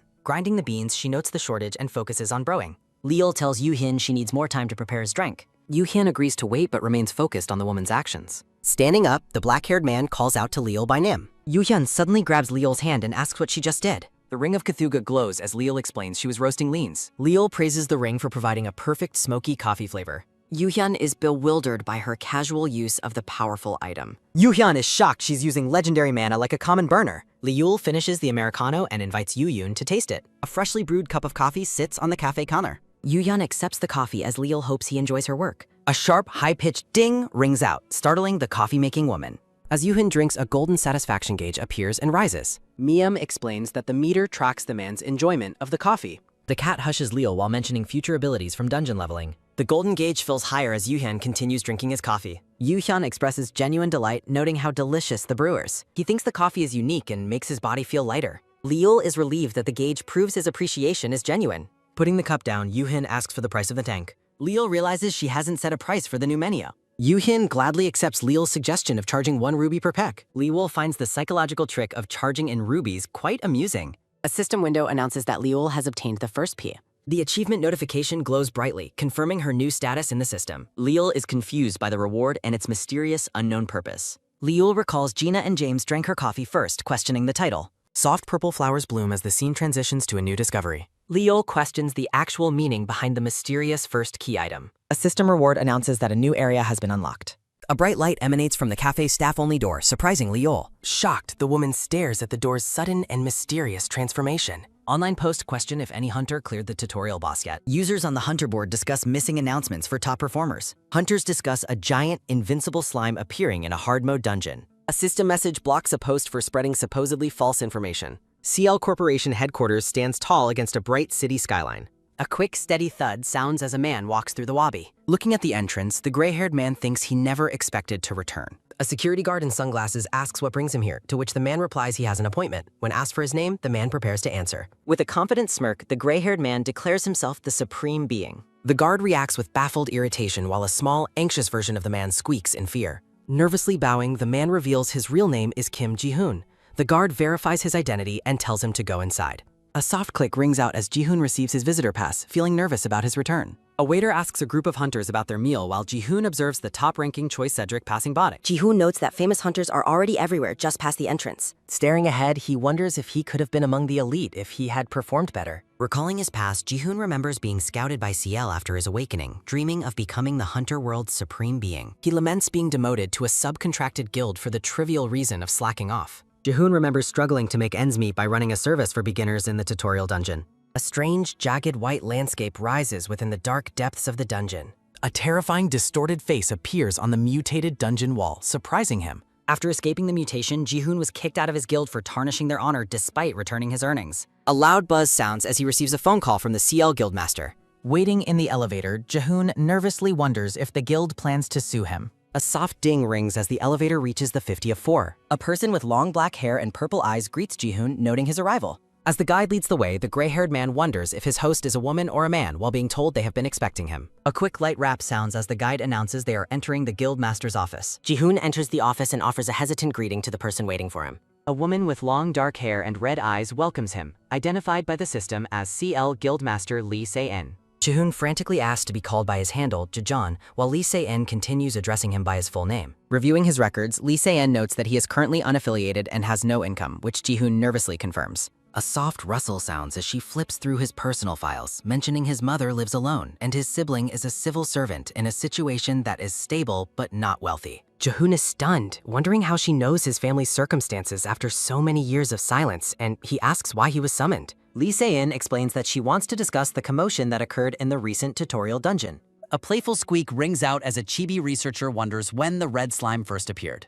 A system profile describes Lee Se-en as a brilliant strategist who grew CL into a top guild. Lee Se-en reveals there is an open dealer spot in the second raid team and asks for his thoughts. She places a formal recruitment contract on the desk, surprising Ji-hoon with a negotiation proposal for someone of his standing. Ji-hoon is shocked by the offer to rejoin CL, but Lee Se-en clarifies that it depends on his cooperation. She looks at him intently and asks who defeated the tutorial dungeon boss. Ji-hoon claims he doesn't know who it was, though he admits to having seen them before. He recalls the image of a man who radiated a chilling, overwhelming power at a glance. A soft slide sounds as Lee Se-en reaches for a document, intrigued by his answer. She leans in with a sharp gaze, demanding every single detail of what happened inside the dungeon without leaving anything out. A bright, sunny sky marks the transition back to Leal's newly unlocked territory. Leal stands in her garden, noting they can now plant dungeon materials like 5-star sugarcane. A quick flip of pages sounds as she reads a book that summarizes her next task as manual labor, causing her to reject the idea. Leal offers a stalk of sugarcane to Lime, but she is surprised when the red slime refuses to eat it. She wonders what to do with the plant since it can't be processed as easily as the coffee. A system window announces the activation of the barista's extraction skill to process roasted powder. The system warns that extraction may fail due to low skill level, but Leal notes it is not impossible and decides to proceed. Leal thinks that while it isn't coffee, the sap might still be a useful ingredient. A wet splat sounds as a handful of dark, failed sap appears after the extraction process. Leo, Miam, and Lime all look utterly defeated by the sudden failure. Leol realizes her skill level is the problem and asks the cat Miam how to increase it, learning she needs points. Leol's eyes widen as she recalls seeing something about skill points recently. A system window describes the ultimate coffee quest, offering 1 skill point as a reward. Leol is confused by the mysterious requirements for building a bond over the ultimate coffee. Overwhelmed by the complicated quest details, Leol shouts for simpler words while standing by a large tree. Narrator text explains that today's encounter will be even more headache-inducing than the difficult quest. The massive Silver-White Guild headquarters towers over the city as Leol arrives. Leol identifies herself at the reception desk and is verified for her meeting with the guildmaster. A quick, steady thud sounds as Leol walks through the building, questioning the reason for her summons. Leol nervously clutches her bag, imagining a silver-haired man nogging her and planning to give him coffee first. Leol reflects on another unpleasant reason she avoided this place, besides the man she came to see. A soft chime sounds as the elevator doors open to reveal a woman with long red hair. Park Hee-young greets Leol with a cold, knowing smirk that Leol had unfortunately expected to see. A shield icon appears as the narrator identifies Park Hee-young as the protector of Kwon Ji-woon. The red-haired woman looks down on Leol, calling her a useless relative who shouldn't bother her brother. A soft rustle sounds as Leol hands over a bag, asking the woman to deliver coffee to her brother. Narrator text reflects on the history of many unpleasant encounters between the two women. Leol sighs while Park Hee-young questions her attitude, making Leol regret coming at all. A soft click sounds as Kwon Ji-woon opens the door, telling Leol to come in fact. Leol sticks her tongue out at the red-haired woman as she follows the silver-haired man into his office. Entering the room, Leol's focus is immediately captured by a plate of assorted cookies. A heavy, quiet silence fills the office as Leol eats cookies while Ji-woon watches her. Ji-woon asks if she has been doing well while Leol feels ignored and keeps snacking. The silver-haired man notes that Leol is 23 now and has lived away for 3 years. Leol sips her tea and asks him to stop beating around the bush and state his business. Ji-woon bluntly states his opposition to Leol becoming a hunter, leaving her completely stunned. Setting her cup down, Leol listens as he warns her to avoid arrogant hunters who are full of themselves. Ji-woon admits he dislikes hunters and disapproved of her opening a cafe in such a location. Leol stares at him in shock, struggling to process his sudden and judgmental statements. From behind, Leol wonders what awakening has to do with the location of her shop. Leol is hurt, questioning how he can speak about her moving away so easily. She recalls the hard manual labor and slow preparation she put into her precious calf. Looking down, Leol admits she secretly hoped for a more family-like check-in after all this time. A snowy flashback shows a younger Leol and Ji-won walking together as a close family. A soft sigh escapes Leol as she accepts that a warm family reunion is not likely today. Rising from her seat, Leol asks if this lecture is the only reason he called her there. A soft rustle sounds as Ji-woon shifts, asking Leol exactly what story she has heard from others. A quick, heavy thud sounds as Ji-woon approaches, mentioning a hunter who is always hanging around her. Grabbing Leol's shoulder, the silver-haired man notes that the hunter visits her calf every single day. Ji-woon looks intense, promising to ensure the man can't approach her if she doesn't like his attention. Stunned, Leol realizes with a start that her brother is referring to Ki Yu-yeon. Frantically waving her hands, Leol clarifies that the man isn't actually hitting on her. Ji-woon has an absurd delusion of Leol and Yu-hyun being close, which she loudly denies. Leol realizes with a sweat drop that Ji-woon hasn't noticed that she has already awakened. Ji-woon looks at her skeptically, asking for confirmation that there is nothing between them. Leol explains that Yu-han has only been visiting the shop more often lately to drink coffee. Recalling how Yu-hyun held her hand, Leol crosses her arms and insists there's nothing romantic happening. Ji-woon notes that a player like Yu-yen doesn't suit her, leaving Leol confused by the term. Leol thinks about how Yu-yen's appearance is objectively and strikingly handsome among the flowers. Pulling a thermos from her bag, Leol tells her brother to stop talking nonsense and try the coffee. Ji-woon asks what the drink is as Reol pours the coffee. Reol urges him to drink the coffee within 30 minutes. Preparing to leave, Reol mentions she has plenty of work. A heavy, solid thud sounds as the office door shuts. Ji-woon reflects on his relief regarding her lack of relationships. He wonders if his advice to move her shop was harsh. Ji-woon looks away pensively, lost in his own private reflections. Narration describes the constant danger Reol faces as a relative. Menacing shadows and paparazzi surround Reol in a dark memory. Shards of glass fall as the narration recalls past kidnapping. Ji-woon thinks about how he kept his distance for safety. A report on the missing Kwon Sok-min emphasizes dungeon lethality. Ji-woon laments his father's disappearance while carrying guild responsibilities. A red system alert announces that his stats are depleted. Ji-woon clutches his forehead, questioning if he overexerted his manner. A sweet, inviting aroma from the coffee cup catches him. Recalling Reol's instructions, Ji-woon decides to try the coffee. Ji-woon takes a sip, noticing the surprisingly pleasant aroma. Floral imagery blooms as his stress and anxiety dissolve away. A soft chime sounds as a system window confirms restoration. Ji-woon is left completely stunned by the sudden status restoration. Looking at an old photo, he accepts the sudden peace. Ji-woon attributes his sudden ease to the delicious coffee quality. He decides to observe the progress of her cafe longer. Outside, Reol feels conflicted about her brother's misunderstanding while walking. A message from Mira asks if Reol heard about Aichin. The phone screen identifies Choi Ichan as the newly awakened. Real stops in surprise as she reads Choi Yi-chan's Dan. A man nearby gasps for breath, drawing Real's attention away. Real looks up in shock, recognizing the man standing there. A blonde-haired man smiles warmly, asking if she recognizes him. Real's eyes widen in disbelief at the sudden and unexpected reunion. Choi Yi-chan playfully confirms his identity to the stunned woman. I-chan remarks on the perfect timing of their chance meeting. Sitting on a bench, Yi-chan describes his long time since enlistment. Real listens as Yi-chan explains his sudden awakening and discharge. A flowery flashback shows Yi-chan and Real during school days. Real thinks about how much I-chan has grown after awakening. A heavy clatter sounds as a construction worker trips nearby. I-chan tells Real to wait while he leaps to help.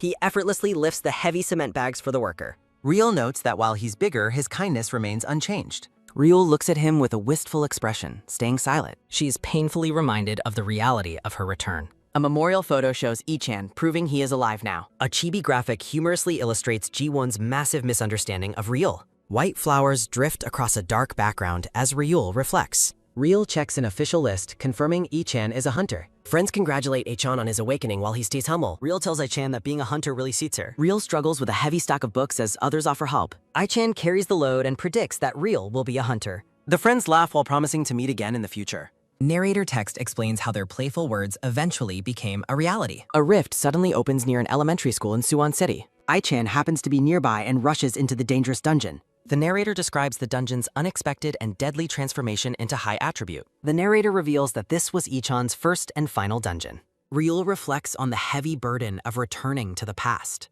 Rhythmic steps sound as I-chan approaches and asks if Real is sick. The blonde-haired man stands over Real as she rests on a bench. Real informs her old friend that she is opening a cafe. Surrounded by flowers, Real invites Yi-chan to visit her new shop.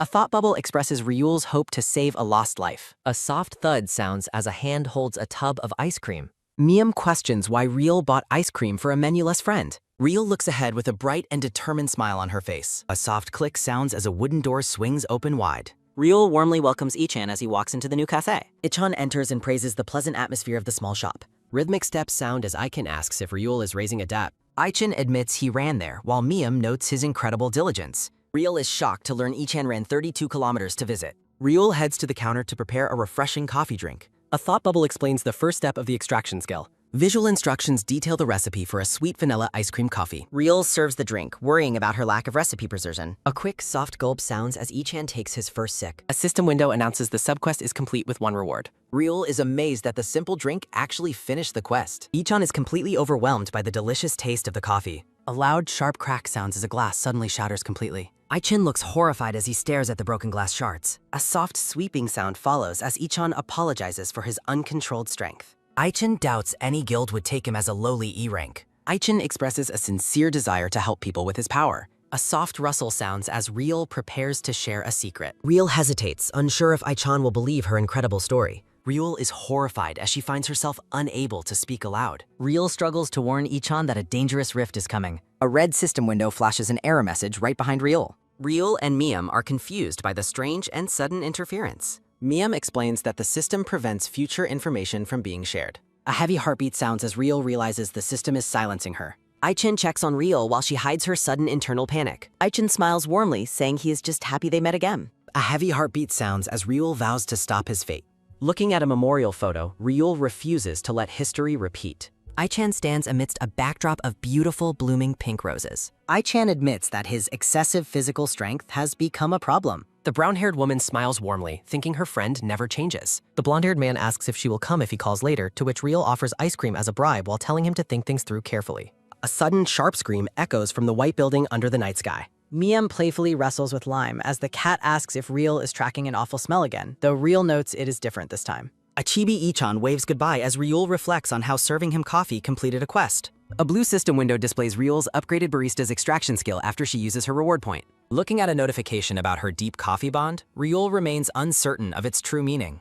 A glowing magical circle appears as the system confirms a successful extraction. As Ryul gathers white powder, the cat asks about her plans, and she explains she is making gift cookies. While Ryul types on her laptop, Miam curiously asks who the intended recipient of the gift is. Wearing glasses, Ryul smiles subtly and replies that the gift is for someone special. Real arrives at the agency and spots a woman with braided purple hair from behind. Gina, the purple-haired woman with glasses and an ID badge, greets Real with a cheerful welcome. A detailed list describes Ichan's intense daily workout routine of squats, planks, and marathons. Narration explains that Gina was promoted to work under Hunter Kang Hyun-woo after her performance during a cave incident. A text box notes that Gina's new position is widely considered a significant promotion. The scene shifts to a break room sign as narration mentions the effort of visiting the agency. Standing in the break room, Gina warmly invites Real to take a seat. Real expresses concern about bothering Gina during work, but Gina insists it is not a problem. Looking pensive, Gina admits that she has recently had something heavy on her mind. Gina reveals that her older brother is a hunter as a bag of bread sits on the table between them. A note from Gina's brother claims he will return once he is famous, while Gina laments his troublemaking nature. Gina recalls a phone conversation where her brother bragged about joining a prestigious guild. As Gina wishes her brother would stop causing trouble, Real realizes their brothers share the same profession. Gina notices she was spacing out and offers Real a drink from the nearby vending machine.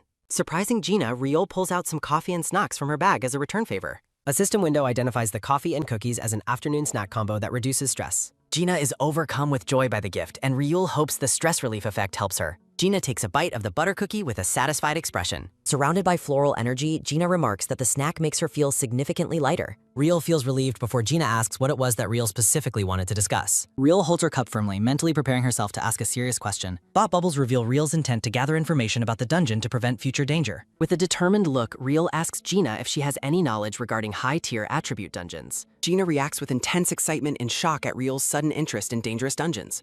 Using visual aids of fire and ice, Gina explains how specific aether strengths can mutate dungeons into dark attributes. Gina further explains that these dark dungeons are extremely lethal and inflict direct dark damage on hunters. A close-up of Real's eyes shows her realization that this matches the dungeon where Ichan met his fate. Gina looks at Real with sudden suspicion, questioning her specific reason for asking such things. The purple-haired woman's expression shifts to one of alarm as a realization strikes her.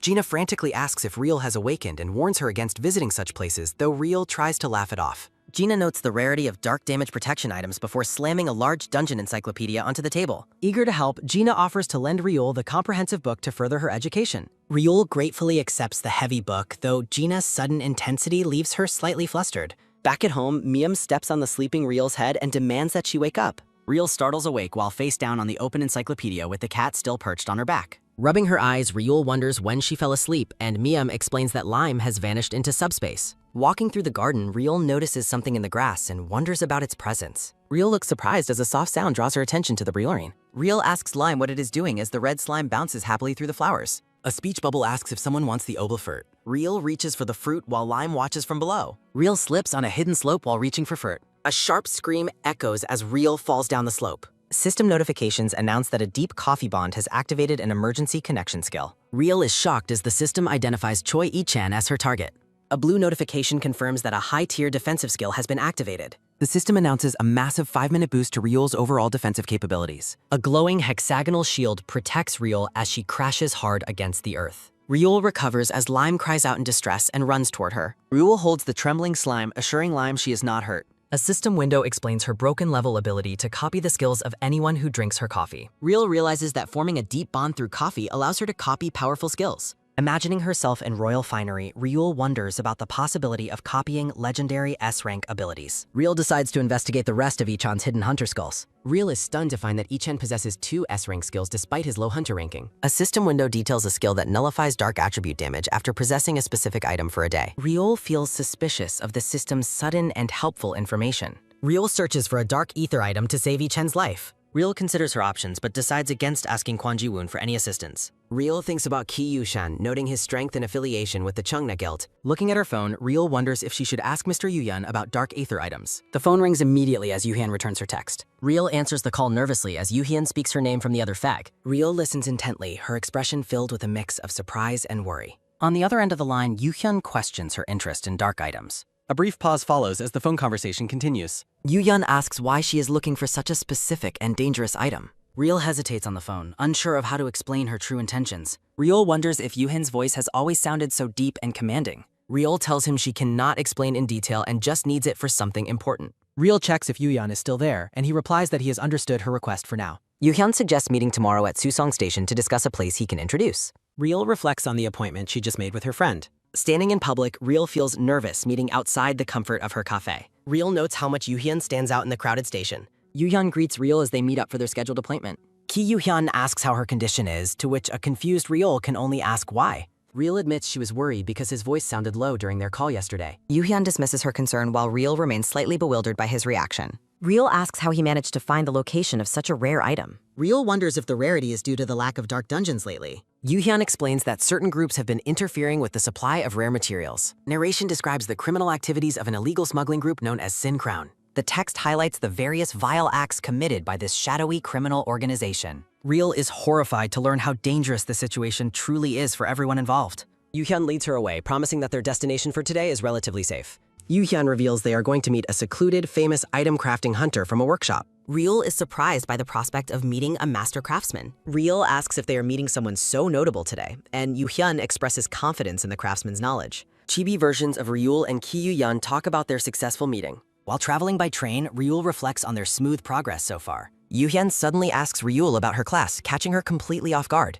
Looking calm, Yoo-hyun admits his curiosity regarding her official hunter classification. Ryul notes to herself that Yoo-hyun does not seem like a gossip. She remembers that he is currently assisting her with a very important task. Ryul starts to explain that she is actually just a cafe owner. Sitting together, Yoo-hyun clarifies that he was not asking about her mundane job. Ryul continues to insist on her title while Yoo-hyun looks slightly confused. Gripping his sleeve, Ryul prepares to reveal her literal hunter class details. Ryul whispers that her official system-assigned class is indeed cafe-er. As they ride, Ryul reminds him of the coffee she previously made him. A system window displays Ryul's cafe mocha with massive recovery speed buffs. Yoo-hyun looks stunned, leaving a concerned Ryul to ask if he is okay. Shocked, Yoo-hyun explains that such recovery effects in coffee are unprecedented. A thought bubble explains the high consumption of items during dungeon raids. A glowing, ornate potion bottle represents the typical items used by hunters. Shyly scratching her head, Ryul mentions she has no plans to move. Yoo-hyun stares at her with a look of pure, bewildered disbelief. A tiny chibi Yoo-hyun manages to acknowledge her unexpected explanation. Leaning in, Yoo-hyun asks the baffled Ryul how she even awakened. Ryul recalls a personality quiz where she prioritized rest over money or power. Ryul explains it just happened, but Yoo-hyun remains skeptical and surprised. Laughing, Yoo-hyun listens as Ryul describes her sudden system alert assignment. Turning the question around, Ryul asks about Yoo-hyun's class and awakening. The train announcement notes their upcoming stop at Uljiro 3ga Station. Surrounded by lilies, Yoo-hyun vaguely says his awakening just happened naturally. Yoo-hyun stands up and leads the way as they reach their stop. They arrive at the entrance of the Cheonggye 3ga crafting on. Yoo-hyun jokingly notes the alley lacks the fresh scenery Ryul expected. A worker rushes past with the box, nearly colliding the Ryul. With a quick, smooth movement, Yoo-hyun pulls Ryul safely out of the way. Ryul finds herself tucked against Yoo-hyun's chest as he protects her. Flustered by the close contact, Ryul stammers out a quick thank you. Yoo-hyun explains the area's decline as crafting hunters move to workshops. They stop at a secluded workshop belonging to a hunter named Kim Deoki. A soft click sounds as Yoo-hyun uses magic to unlock the door. Entering the courtyard, they are questioned by an unseen, authoritative voice. A silhouetted figure tells them to leave, surprising Ryul with the rejection. An elderly woman with gray hair stares at the intruders with suspicion. Yoo-hyun bows politely, greeting the woman after a long time apart. The woman notes that Yoo-hyun has brought a familiar guest for him. Ryul is struck with shock upon recognizing the elderly woman's face. A thought bubble identifies her as the grandmother from the hunter market. The elderly woman gazes at the visitors with a calm, knowing expression. Surrounded by flowers, the elderly woman maintains her quiet, composed presence. Ryul excitedly greets the grandmother, who warmly invites them both inside. Grandma questions why Yoo-hyun visited despite her previous warnings against it. Ryul whispers to Yoo-hyun, asking if this woman is the reclusive master. Ryul is completely blown away by the reveal of the grandmother's identity. A close-up of Grandma looking thoughtfully at her guests during their conversation. Yoo-hyun holds up his hand, asking how the unique ring is working out. Ryul smiles energetically and admits she has been using the ring a lot. Text explains the ring produces a flame perfect for roasting coffee beans. Grandma and Yoo-hyun look at each other with sudden concern and shock. A heavy silence falls as the conversation momentarily comes to a halt. Yoo-hyun walks forward, noting it's good as long as it's used properly. Grandma stands in her courtyard and asks why they have visited today. Yoo-hyun stands beside Ryul and begins to explain the reason for coming. Yoo-hyun states that he is currently looking for a dark ether agon. Ryul waves her hand frantically, promising she isn't trying to hurt Njwan. Yoo-hyun looks on with a calm expression as he continues the discussion. Ryul hesitates, wondering if Grandma will even believe her true intentions.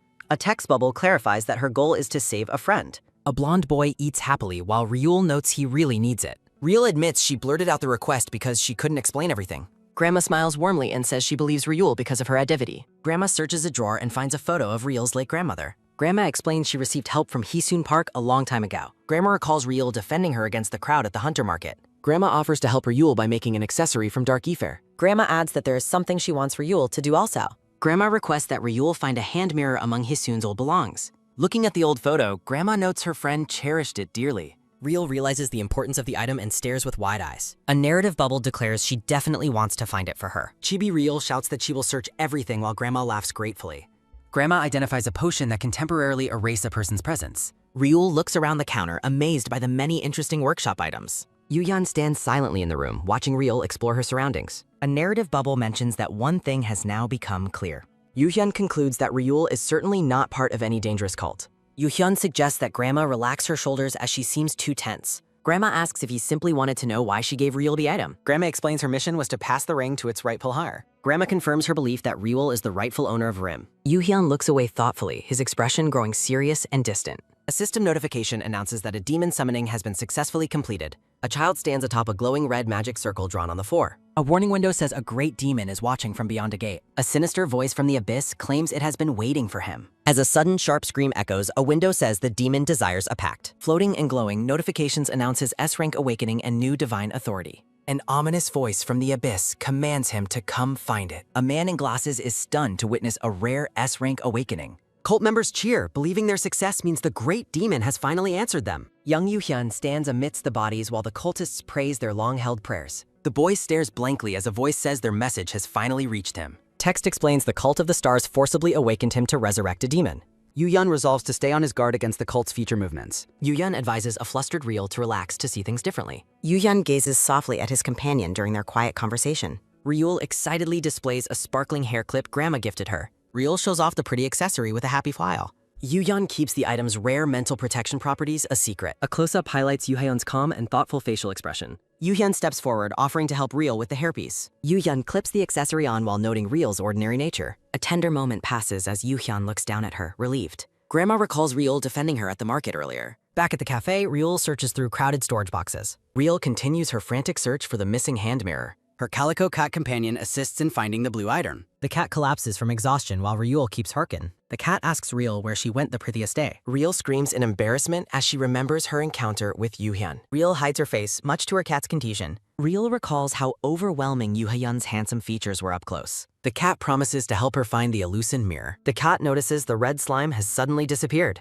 Lime the slime reappears, surprising the shop owner. The cat asks if Lime has discovered the mirror's location. Sunlight filters through the lush green leaves of a forest. Ryul steps through a mysterious glowing doorway into the woods. Ryul wonders how the hand mirror ended up out here.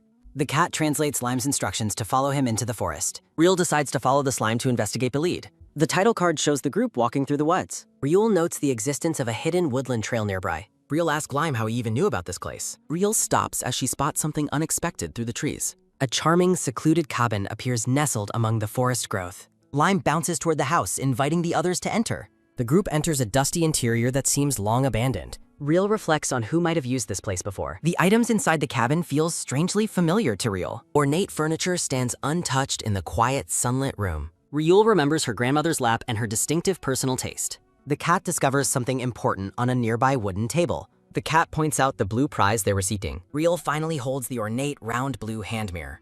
The mystery of the mirror's strange location remains unsolved. Ryul wonders if her grandmother once resided in this cabin. The cat interrupts Ryul's daydreaming to ask for food. Ryul hugs her companions while the cat demands a meal. Under a full moon, Ryul arrives back at the alleyway. Ryul stands alone at the entrance of the craft alley. Grandma looks longingly at an old photograph in her workshop. Ryul hopes to learn more about her grandmother's hidden history. Flustered, Ryul decides not to send her message to Yuhyun. Ryul walks through the dark alley, noting its gloomy nighttime atmosphere. Ryul spots the entrance to Prema's workshop. Ryul notices the floor is strangely wet and smells something odd. A sudden loud bang sounds as a door flies open. Ryul is nearly knocked over as a man rushes past her. Ryul enters the workshop and calls out for Grandma. A pained groan sounds as Ryul spots someone on the ground. Ryul screams in horror as she finds Grandma lying in blood. Ryul rushes to Grandma's side, frantic at the sight of blood. Ryul asks who did this while Grandma weakly tells her Varen. Ryul promises to call an ambulance, but Grandma insists she leave. A sudden whoosh sounds as something catches fire. A crackle sounds as flames erupt near Grandma and Ryul. Ryul realizes the wet floor was gasoline as the fire spreads. A thumping heart sound accompanies Ryul's resolve to save Grandma. A sharp flare sounds as the fire intensifies. A loud crackle sounds as Ryul struggles to find an exit. Ryul wonders if she can make it out through the intense heat. A shimmering golden magical grid suddenly appears in the workshop. Ryul stares in shock at the unexpected magic protecting them. A loud bang sounds as Yuhyun's hand kicks open the door. Yuhyun rushes in through his protective magic, asking if she is okay. Ryul notes her slime friend is cute while the cat translates. Yoo-hyun runs towards Real as she calls on his am. A splash sound as Real tearfully points to Grandma's condition. Real explains Grandma was stabbed before the workshop caught fire. Yoo-hyun places a hand on the wound, telling Real not to worry. Yoo-hyun tells Reul that they must get Grandma to the hospital. A paint groan sounds as the man in the black cap reflects. A crackle sounds as the man claims he didn't want this. Narration mentions a condition for joining CL Corporation a few weeks ago. A document describes a mission to retrieve a redstone ring. CEO Lee Se-en allows any illegal means to get the adder. The man in the black cap initially thought it was easy. The man's easy job turns complicated upon seeing an old woman. A pouring sound as Grandma informs the man he is too late. The man draws a sword, stunned by Grandma's lack of fear. A whoosh sounds as Grandma offers an item to make him leave. Grandma identifies herself as the Master Kim Duck-e. The man and Grandma are both surprised by a sudden presence. The man realizes the workshop items are truly masterpieces. A sudden splash sounds as the man reconsiders his plan. Narrative text confirms the man decided to just take an item. A sharp clatter sounds as the man is suddenly startled. A quick strike sounds as a sword is kicked from his hand. Narrative text explains a hooded figure appeared and stabbed Grandma. A loud clang sounds as the bloody sword hits the floor. A thud sounds as the man rushes to the injured Grandma. A whoosh sounds as the man chases the hooded attacker. A loud bang sounds as the man leaps onto the roof. A piercing, sudden scream echoes through the pitch-black night. Panting heavily, the blue-haired hunter searches frantically for his target. The hunter swears vengeance as a burning paper flutters nearby. Shock colors his face as flames suddenly erupt behind him. Narration explains he chased the culprit before fire unexpectedly broke out. Panicked, the hunter tries to report the emergency on his phone. A hooded figure appears, mocking the hunter's inability to handle tasks. Horrified, the blue-haired hunter demands to know the stranger's identity. The hunter recognizes the hooded man as a former company secretary. The hooded man admits he stepped in because the hunter failed. The hunter argues Grandma didn't have the ring or deserve harm. Coldly, the hooded man declares anyone against their plan is an obstacle. The hunter repeats the word plan with a look of dread. He questions the company's violent motives for stealing the mysterious artifact. The hunter suspects the company is following a dangerous faction's methods. A realization dawns on the hunter, leaving him speechless and pale. He wonders if the corporation is truly allied with such villains. Dismissive, the hooded man walks away after finishing his cold explanation. He claims the top hunter, Muon, will eventually betray all humanity. The hooded man insists the ring is the only way to intervene. He threatens the hunter's family if the incident is ever reported. A sharp crunch sounds as the hooded man crushes the hunter's phone. He returns the scraps, noting the CEO still trusts the hunter. The night sky remains quiet under the glow of the moon. The scene shifts to the exterior of a quiet medical center. Machines hum steadily in a room filled with medical equipment. Grandma rests peacefully thanks to Yoo-hyun's use of a potent cushion. Holding her hand, Real feels relieved the situation wasn't far worse. Real's thoughts dwell on the identity of Grandma's mysterious attacker. Seated at the bedside, Real's face is flushed with complex emotions. A thud sounds as she recalls the man who fled Grandma's. A sliding sound as a curtain is pulled back, revealing Yoo-hyun. Yoo-hyun steps into the room, noting that Reul is still dizzying. Flustered, Reul explains her delay and asks about the police report. Yoo-hyun reports they've found evidence but haven't caught the culprit yet. Yoo-hyun looks closely at Reul, noticing something about her appearance. Reul reacts with surprise as Yoo-hyun suddenly focuses on her. A promotional graphic features the main duo together in a cafe. Embarrassed, Real blames the hospital's warmth for her very red face. Real remembers Yoo-hyun previously saved her from a cave's black bear. Real recalls his past rescue from a bear, which he acknowledges. Yoo-hyun offers comforting words, noting the cave rescue was likely traumatic. Real fidgets with her hands, reflecting on the weight of his help. She expresses deep gratitude for his protection both then and now. Yoo-hyun remains silent, his expression unreadable behind his clear glasses. Yoo-hyun calls her name softly, causing her to look up expectantly. He leans in, making Real pull back in a sudden fluster. Yoo-hyun points out her injured wrist and offers to treat it. Real declines help, but Yoo-hyun insists on using his potion immediately. Yoo-hyun firmly grasps her hand, refusing to leave her injury untreated. Yoo-hyun, black hair, glasses, pours a healing potion on Real's brown hair wrist. He explains it might feel cold, and a status window confirms she is fully restored. Real brown hair wonders if the potion was too valuable for a simple scratch before thanking him. Grandma's gray-white hair eye opens as a shimmering magical light begins to fade away. Yoo-hyun, black hair, glasses, and Real, brown hair, react with shock as Grandma suddenly awakens. Reul explains she brought Grandma to the hospital after finding her collapsed at the workshop. Grandma, gray-white hair, cries out in sudden alarm upon hearing the name of her workshop. A splash of water sounds as Reul tries to keep Grandma from leaving her bed. Real brown hair begs Grandma not to push herself while she is still recovering. Yoo-hyun, black hair, glasses, stands silently, clutching a mysterious wrapped scroll in his hand. The scene shifts to the quiet city buildings under a fading dusk sky. A steady thud sounds as Grandma walks across the workshop rubble in hospital slippers. Title card, SSS Grade Cafe in front of the dungeon, Episode 30. Grandma, gray-white hair, stands before the wreckage of her workshop in stunned, quiet disbelief. Yuhyun apologizes for the fire, but Grandma is just relieved that they are both alive. A heavy thud sounds as Grandma falls to her knees among the charred ruins. Grandma laments the loss of her compressed ether, worrying about how long replacement will take. Ryul Brownhair stares at the devastation with a look of profound, helpless sorrow. Ryul notes that Grandma is still worrying about her even though her workshop is gone. Ryul thinks Grandma must be the one most upset by the workshop's total destruction. A light rustle sounds as Ryul reaches into her pocket and calls out to Grandma. Ryul Brownhair tells Grandma she found the mirror Grandma mentioned previously. A sliding sound as Ryul presents the round silver hand mirror to her granddaughter. Grandma reflects that the mirror was kept in a quiet, difficult-to-find place. Grandma Gray-White Hair notes the mirror served its purpose well up until this exact moment. Ryul Brownhair smiles warmly as she sits comfortably beside her grandmother in the ruins. Ryul remains silent, her eyes filled with curiosity about Grandma's next move. Narration warns that a dungeon will appear on the first snowfall and Ichon will die. Grandma asks if Ryul still needs dark ether for her friend, which Ryul confirms. Shimmering text explains the item is modeled after an artifact called Nitocris's Mirror. A liquid pouring sound as Grandma breaks the mirror, releasing a dark purple fluid. Ryul Brownhair screams in shock as Grandma deliberately breaks the precious silver mirror. Grandma remembers a friend she once wanted to help but missed the chance. Grandma looks at Ryul with a gaze full of wisdom and unspoken determination. Ryul Brownhair looks up expectantly, waiting for Grandma to finish her meaningful thought. A system chime sounds as a 2-star black pendant infused with dark ether appears. Chibi Ryul cheers excitedly about finally obtaining an item infused with rare dark ether. Ryul marvels at Grandma's ability to create the item so quickly despite the devastation. 2 police officers visit Grandma's hospital bed to discuss the investigation into the fire. Ryul Brownhair asks Yuhyun if the culprit behind the attack will ever be caught. Yuhyun, black hair, glasses, reassures her they will be caught, putting Ryul's mind at ease. Ryul reflects on how much more reliable Yuhyun has become since their first encounter. Ryul shakes her head, telling herself to stop thinking about Yuhyun's changing vibe. A quick splash sounds as Ryul considers when to give the new pendant to Ichen. Ryul calls out to her friends as she arrives back at the cafe entrance. Ryul Brownhair is confused when she finds the cafe interior empty and quiet. A rustle sounds as a voice notes that Ryul has returned home earlier than expected. A man with long silver hair sits holding the calico cat, surprising Ryul. Ryul screams the name Kwon Ji-woon in total shock at the silver-haired man's appearance. Shimmering text explains that items break easily once they have served their intended purpose. The name Kwon Ji-woon flashes as Ryul's realization of his true identity sets in. Ryul looks stunned as she questions the silver-haired man's unexpected presence in the cafe. Kwon Ji-woon credits the pets for entry as the calico cat and red slime confirm his story. Ryul asks why he came so late, but he claims he was simply passing through.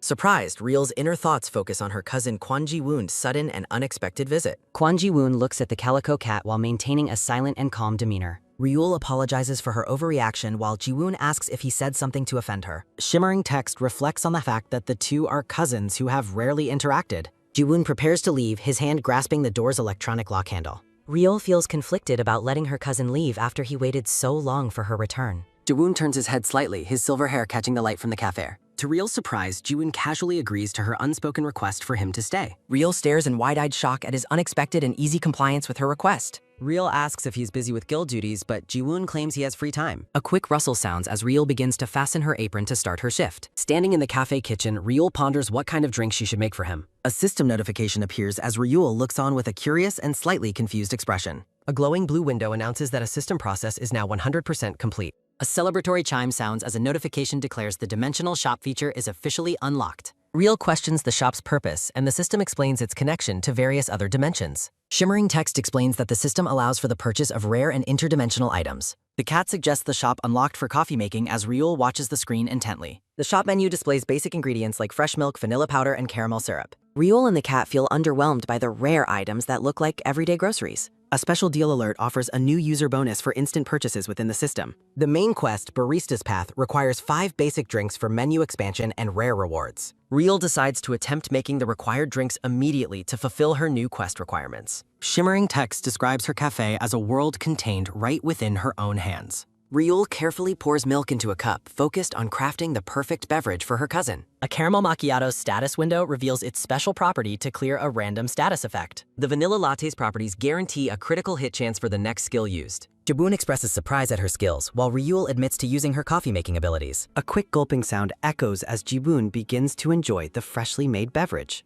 Ji-woon notes that her coffee consistently makes him feel better as he continues to sip. A soft clink sounds as Ji-woon sets his cup down and addresses Ryul by name. Ji-woon brings up his previous suggestion about moving her cafe to the first floor of his geld. Real firmly refuses the offer, leading Ji-woon to quickly drop the topic of her moving. Ji-woon observes that he understands her connection to the place much better now that he is here. A nostalgic memory shows young Ryul and her cousin laughing together with their grandmother. Ji-woon continues to drink his coffee, his expression softened by the warm atmosphere of the cafe. Ryul looks back at him, her face filled with a mixture of complicated and thoughtful emotions. Sunlight streams through the window as Ryul quietly acknowledges her cousin's words and feelings. A clatter sounds as Ryul sets down full food bowls for her pets on the floor. The cat and slime happily devour their meal as Ryul watches them with a soft smile. Ryul smiles softly, though a hint of lingering worry remains in her brown eyes. Narration reflects on Ji-woon's visit while the cafe counter remains quiet and tidy after his departure. Ryul worries that Ji-woon seemed slightly off and hopes everything is all right with him. A system chime sounds as a new notification catches Ryul's immediate attention in the room. The system awards a random skill point for her achievement in escaping a second brush with death. Ryul's thoughts spiral as she wonders why she keeps encountering dangerous near-death situations while running a cafe. A blue screen displays her current skill list, including Barista's Brew, Barista's Eye, and Smile. Ryul Brownhair worries about leveling up her useless mood and cleaning skills. A finger presses the claim reward button on a glowing blue screen. A system window announces that the shiny floor skill is now level 2. A heavy thud sounds as Ryul dejectedly laments her constant bad luck. A sudden slip sounds as a bare foot slides across the tile. The pets cheer happily as they slide across the sparkling, slippery floor. Ryul Brownhair laughs, pleased that her pets enjoy the slippery floor. A quick clatter sounds as a voice calls out to Ryul. Aichin Blondehair arrives and cheerfully announces that he has finally arrived. Ryul welcomes Ichon while he marvels at the cafe's sparkling clean floor. Ryul Brownhair notes that her friend has arrived ahead of schedule. Aichin Blondehair awkwardly scratches his neck while responding to her comment.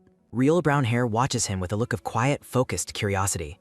Aichan Blondehair explains that his curiosity led him to the cafe. Chibi Ryul enjoys a caramel macchiato that provides her with a boost. Ryul Brownhair feels the awkward atmosphere and remembers her gift. Ryul offers Ichan coffee, mentioning she has new items on the menu. Aichin Blondehair looks surprised as she serves him a decadent beverage. Ryul asks Ichon to provide an unbiased opinion on her 3 coffees. The cat notes the quality ingredients while Ryul admits they taste better. A system window reveals that Cafe Mocha significantly increases recovery speed. A notification explains that a cafe latte restores a portion of stamina. A blue window states that a cappuccino restores a portion of health. Aichan reacts with wide-eyed shock while tasting the delicious coffee creations. Aitan praises the smooth coffee while Ryul watches him with a smile. A chime sounds as a notification confirms the main quest is complete. The system warns Ryul that the quest reward is too large. A notification explains the reward will appear near the staff entrance. A thud sounds as the pair hears a noise from storage. A quick click sounds as a hand turns the door handle. Ryul Brownhair looks into the room and questions the new object. An artifact window reveals a cafe sign designed to attract new customers. Chibi Ryul is shocked to find a large sign in her storage. Aichan Blondehair says she should have told him about the sign. Chibi Ryul frantically tries to stop Ichon from hanging the new sign. Achan stands on a ladder, insisting his newfound strength makes work easy. Ryul Brownhair is moved by Ichon's kindness despite her secret embarrassment. Chibi Ryul regrets choosing a random name for her business so carelessly. Aichin Blondehair asks Ryul to check if the sign's straight. Ryul Brownhair stares intently at the cafe's new exterior with disbelief. Ryul wonders if the sign's magical properties are already attracting people's eyes. Ryul cheers happily, confirming to Ichan that the sign is positioned perfectly. Ryul Brownhair clutches her bag and thanks Aichan for his help. Aichin Blondehair reminds Ryul that he has a special gift too. A status window describes coffee jelly that induces an immediate caffeine addiction. Ryul Brownhair presents the jelly and the pendant to her friend. Narration recalls Ryul's previous investigation into Ichon's potential S-rank abilities. A blue screen describes an unacquired skill that relies on caffeine addiction. A notification details a skill that provides a long-lasting dark attribute defense. Narration explains that specific items can unlock 2 powerful S-rank skills. Ryul Brownhair instructs Aichan Blondehair to consume the jelly only before entering a dungeon. Ryul Brownhair stammers while explaining the item's protection, secretly feeling like a cult recruiter. Ichon Blondehair holds the gift back, reassuring Ryul that her words aren't strange. A man with blonde hair smiles warmly with a gentle blush across his face. Clasping the bag tightly, Ichon Blondehair offers Ryul a sincere word of thanks. Chibi Ichan laughs joyfully while a flustered Ryul reacts with a wide, shocked mouth. Night falls over the city as a voice urgently calls for the guildmaster. 2 young hunters in matching jackets huff while running, discussing someone's personal hunt. Yuhyun Darkhair listens as a companion pleads for them to slow their pace. A single sharp command rings out into the darkness, emphasizing the need to hurry. A narrator explains that the person who attacked was searching for a specific ring. In a hospital bed, an elderly man reveals the target is Ryul's ring. A jagged notification warns that someone is actively hunting for Ryul's mysterious ring. Yuhyun Darkhair supports the injured artisan, noting the attacker used a very special weapon. A blood-spattered, well-maintained hunter's knife lies abandoned on the cold, gray floor. A heavy creak sounds as Yuhyun Darkhair enters a dark room with arms outstretched. A trailing thought reveals that the evidence leads directly to a specific house. In a messy kitchen, the two young hunters realize the suspect has already fled. A quick thud sounds as Yu-Yun Darkhair tells the others to stand back. Yu-Yun's hand glows with a golden grid-like energy as he activates a tracking skill. A system warning cautions that excessive intervention might trigger resistance from the laws of causality. A chime sounds as the system confirms that matching information has been successfully located. Footsteps sound as the young girl asks if he is truly the guildmaster. A close-up reveals Yu-Hyun's intense purple-tinted gaze focused on a hidden discovery. Hidden in a drawer, an envelope bears the distinct sunburst symbol of a secret organization. Yu-Yun identifies the symbol as clear evidence that the Wisdom of the Stars cult is active. Activating a portal, Yu-Yin Darkhair informs his team he must leave immediately. Stepping through the portal into ruins, Yu-Yin Darkhair vows to protect her from danger. Standing before the cafe, Yu-Yen Darkhair ponders a countermeasure for the looming threat. A sharp creak sounds as the cafe door begins to swing open. Yu-Yen Darkhair looks up with a start, his eyes widening in surprise. Real Brown Hair peers out from behind the door, surprised to see him standing there. Chibi Real ponders the simple yet elegant touch of her new business sign. Darkness settles over the world as a notification marks the end of the day. Real Brown Hair washes dishes while wondering if I-chan made it home safely. A sudden bright flash and hum startle Real Brown Hair in the middle of her work. A loud creak sounds as Real Brown Hair opens the door to investigate the noise. Yu-Hyun Darkhair stands alone in the dark night, looking toward the cafe entrance. Real Brown Hair stares at him with wide-eyed shock, her mouth hanging open. Real Brown Hair asks Yu-Yen what has brought him to her shop so late. Yu-Yen Darkhair explains that he stopped by simply because he was craving her coffee. A long creak sounds as Real Brown Hair quickly invites him to step inside. Real Brown Hair rushes around the kitchen, flustered by his sudden arrival and compliment. Yu-Hyun Darkhair notices the new sign, which Real proudly confirms she installed that day. Real Brown Hair steals a concerned glance at her visitor while preparing his order. Real Brown Hair notes to herself that Yu-Yen Darkhair appears much more exhausted than usual. Real Brown Hair softly calls out to get Yu-Hyun's attention as he waits. Internal text suggests that pairing an Americano with a bean cookie effectively reduces stress. Real Brown Hair presents a plate of cookies and coffee, inviting him to try them. A soft slurp sounds as Yu-Yen Darkhair sips the drink and considers the stress relief. The dark-haired man reflects on how the drink clears his mind. Yu-Hyun Darkhair praises the delicious cookie while a satisfaction gauge appears. A progress bar on the screen reaches nearly full at 98. Real Brown Hair doubts the coffee's perfection despite his polite praise. A window details a skill that allows copying drinkers' abilities.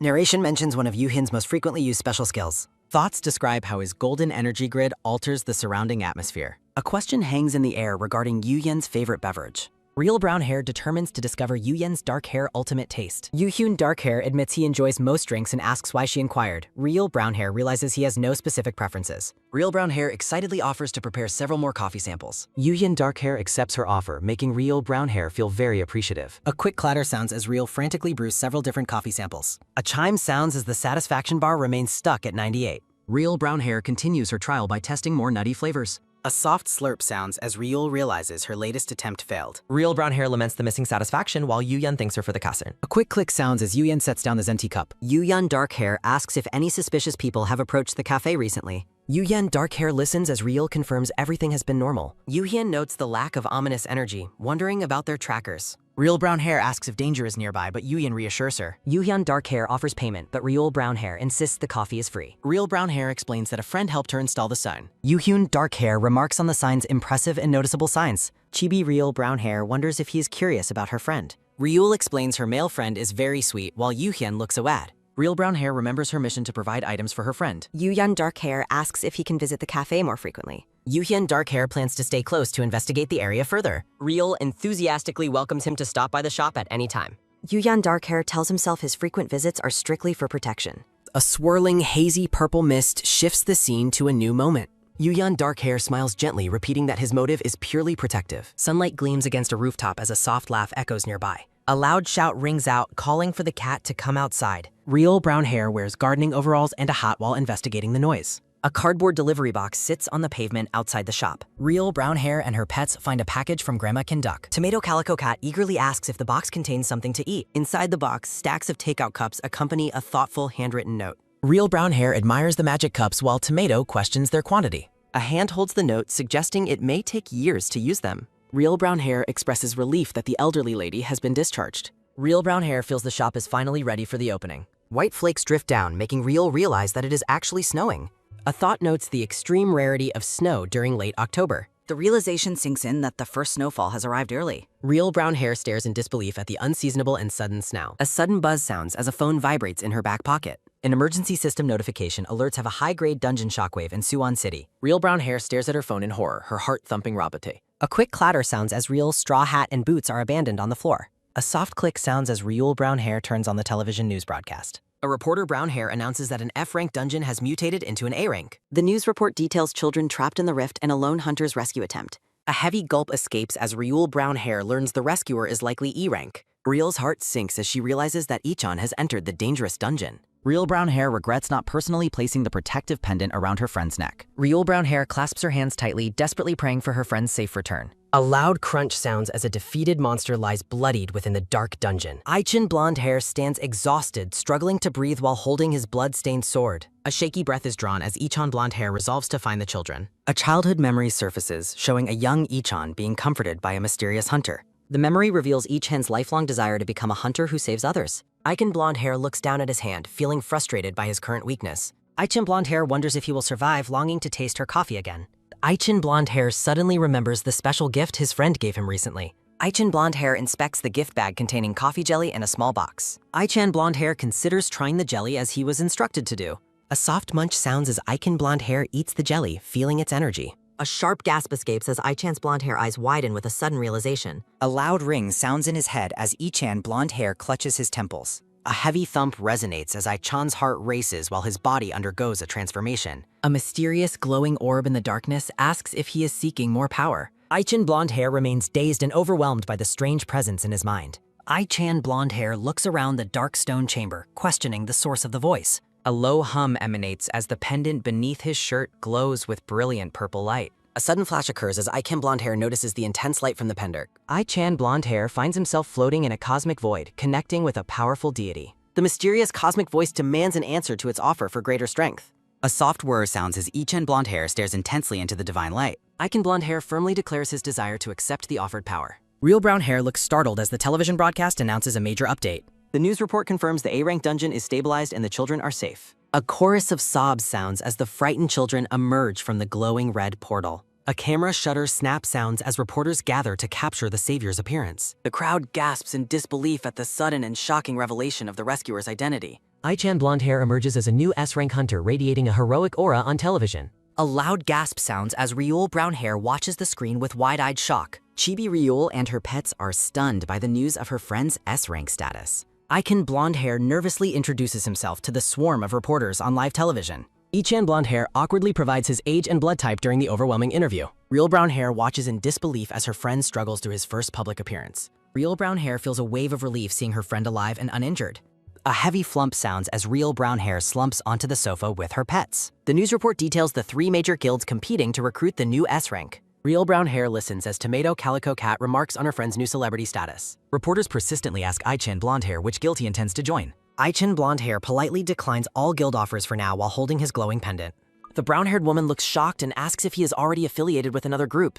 Ichan Blonde Hair touches his pendant and says he wants to help at the cafe for now. Real Brown Hair looks surprised as Ichan mentions his plan to join a guild much later. Real Brown Hair wonders why her cafe's name is being mentioned by everyone. An online forum post asks where Choi Ichan is affiliated, and a user mentions a cafe. Users discuss how the broadcast station bleeped out the specific name of the cafe. Ichan Blonde Hair cries and prays for forgiveness after causing a scene. Ichan explains he mentioned the cafe because it popped into his head, while Real says it is okay. Real Brown Hair comforts him by saying staying alive and becoming an S-rank is more important. Ichan Blonde Hair says things got weird after eating the jelly, making Real Brown Hair curious. Ichan Blonde Hair animatedly describes his experience while Real Brown Hair listens intently. Real Brown Hair expresses her relief while preparing a new treat. A close-up shows the dessert being placed onto the powder. Real Brown Hair serves the treat, and Ichan Blonde Hair exclaims how much he wanted it. A sudden, low hum sounding shifts the scene to a man watching the cafe through binoculars. A dark-haired man peers through the lenses and asks if that is the place. Kim Tae-woon, dark hair, lowers his binoculars and identifies the target as Cafe Liol. The reporter introduces himself as a gossip magazine journalist, often called a trash journalist.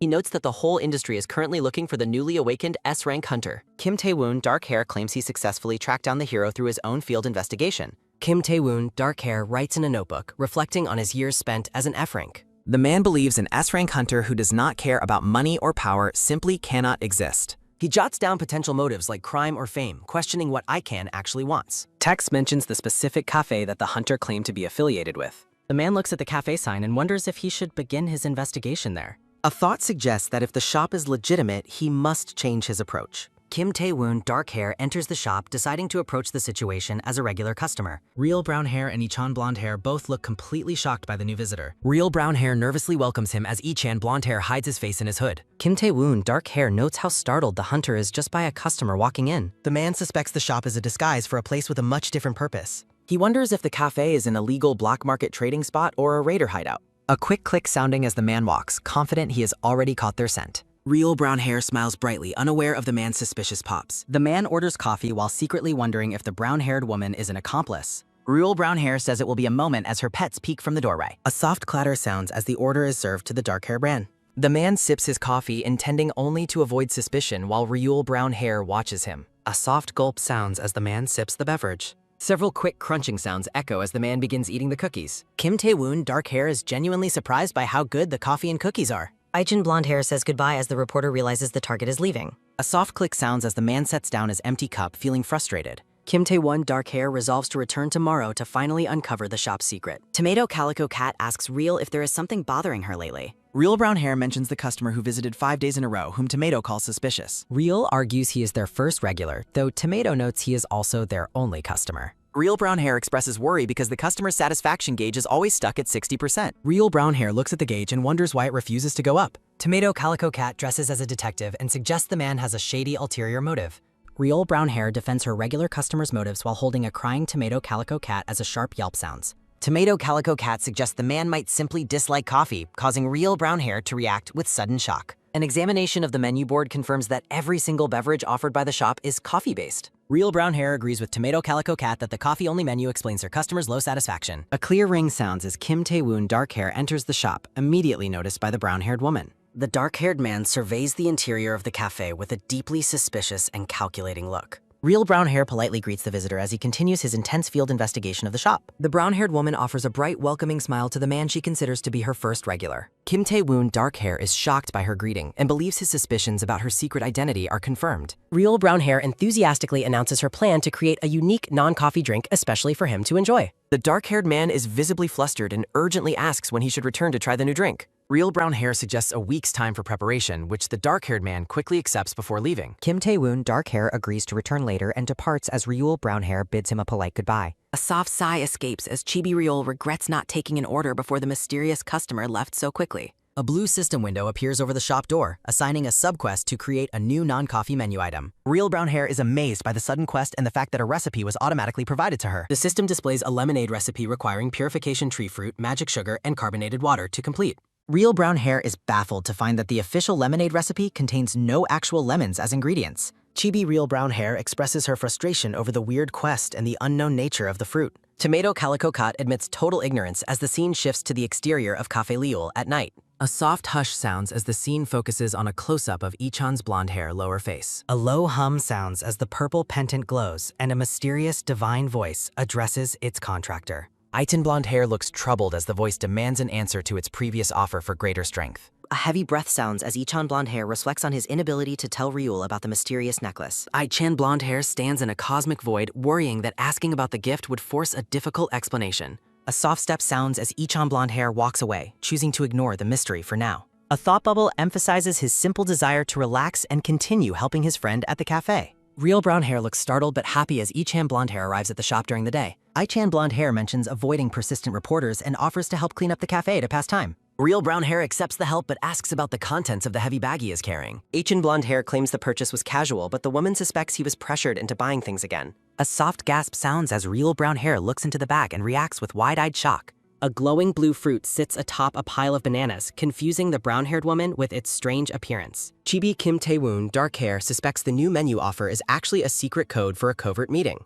A recruitment notice for various translator and editor positions appears over a dark purple background. A system window identifies the blue item as purification tree fruit, noting its cleansing powers and refreshing taste. Real brown hair urgently calls out her friend's name to get his attention regarding the strange blue fruit. Real brown hair looks intensely at the glowing blue fruit she is holding with a determined expression. A hand holds a document confirming the certification of a dungeon farm specializing in dungeon botany and plants.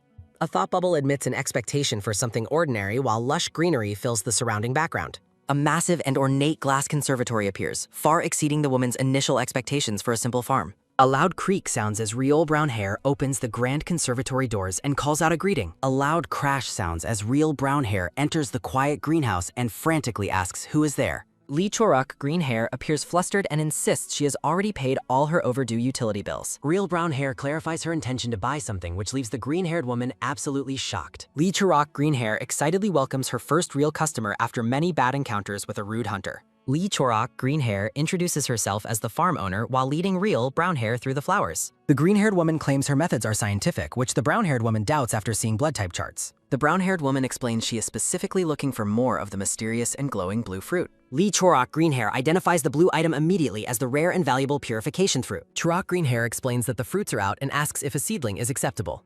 Choruk, Green Hair gives a thumbs up, enthusiastically recommending the plant for her home. A heavy thud sounds as Real Brown Hair realizes that the offered plant is incredibly expensive. Real Brown Hair decides to check other places as the green-haired woman begs her to wait. Chibi Choruk, Green Hair offers 2 free carrot fangs as a special bargain for her service. Choruk, Green Hair looks intensely determined and frustrated while clenching her teeth together in silence. Choruk, Green Hair finally gives in and agrees to lower the seedling's high price. Real Brown Hair asks if 40 rubies is acceptable, leaving the green-haired woman absolutely shocked. A bright star shines as the two women finalize their deal with an enthusiastic high five. Choruk, Green Hair goes to pack the plant as Real explores the greenhouse while we here. Real Brown Hair wanders through the garden, deciding to look around during her wait. A sudden pause as Real Brown Hair hears someone nearby mumbling about another failure. Real Brown Hair looks back in surprise, hearing someone mention that they had failed again. A red-haired man laments that he cannot manage the plant using only his own power. A sharp gasp sounds as the red-haired man catches sight of the intruder behind him. The red-haired man turns and demands to know who she is while Ryul looks startled.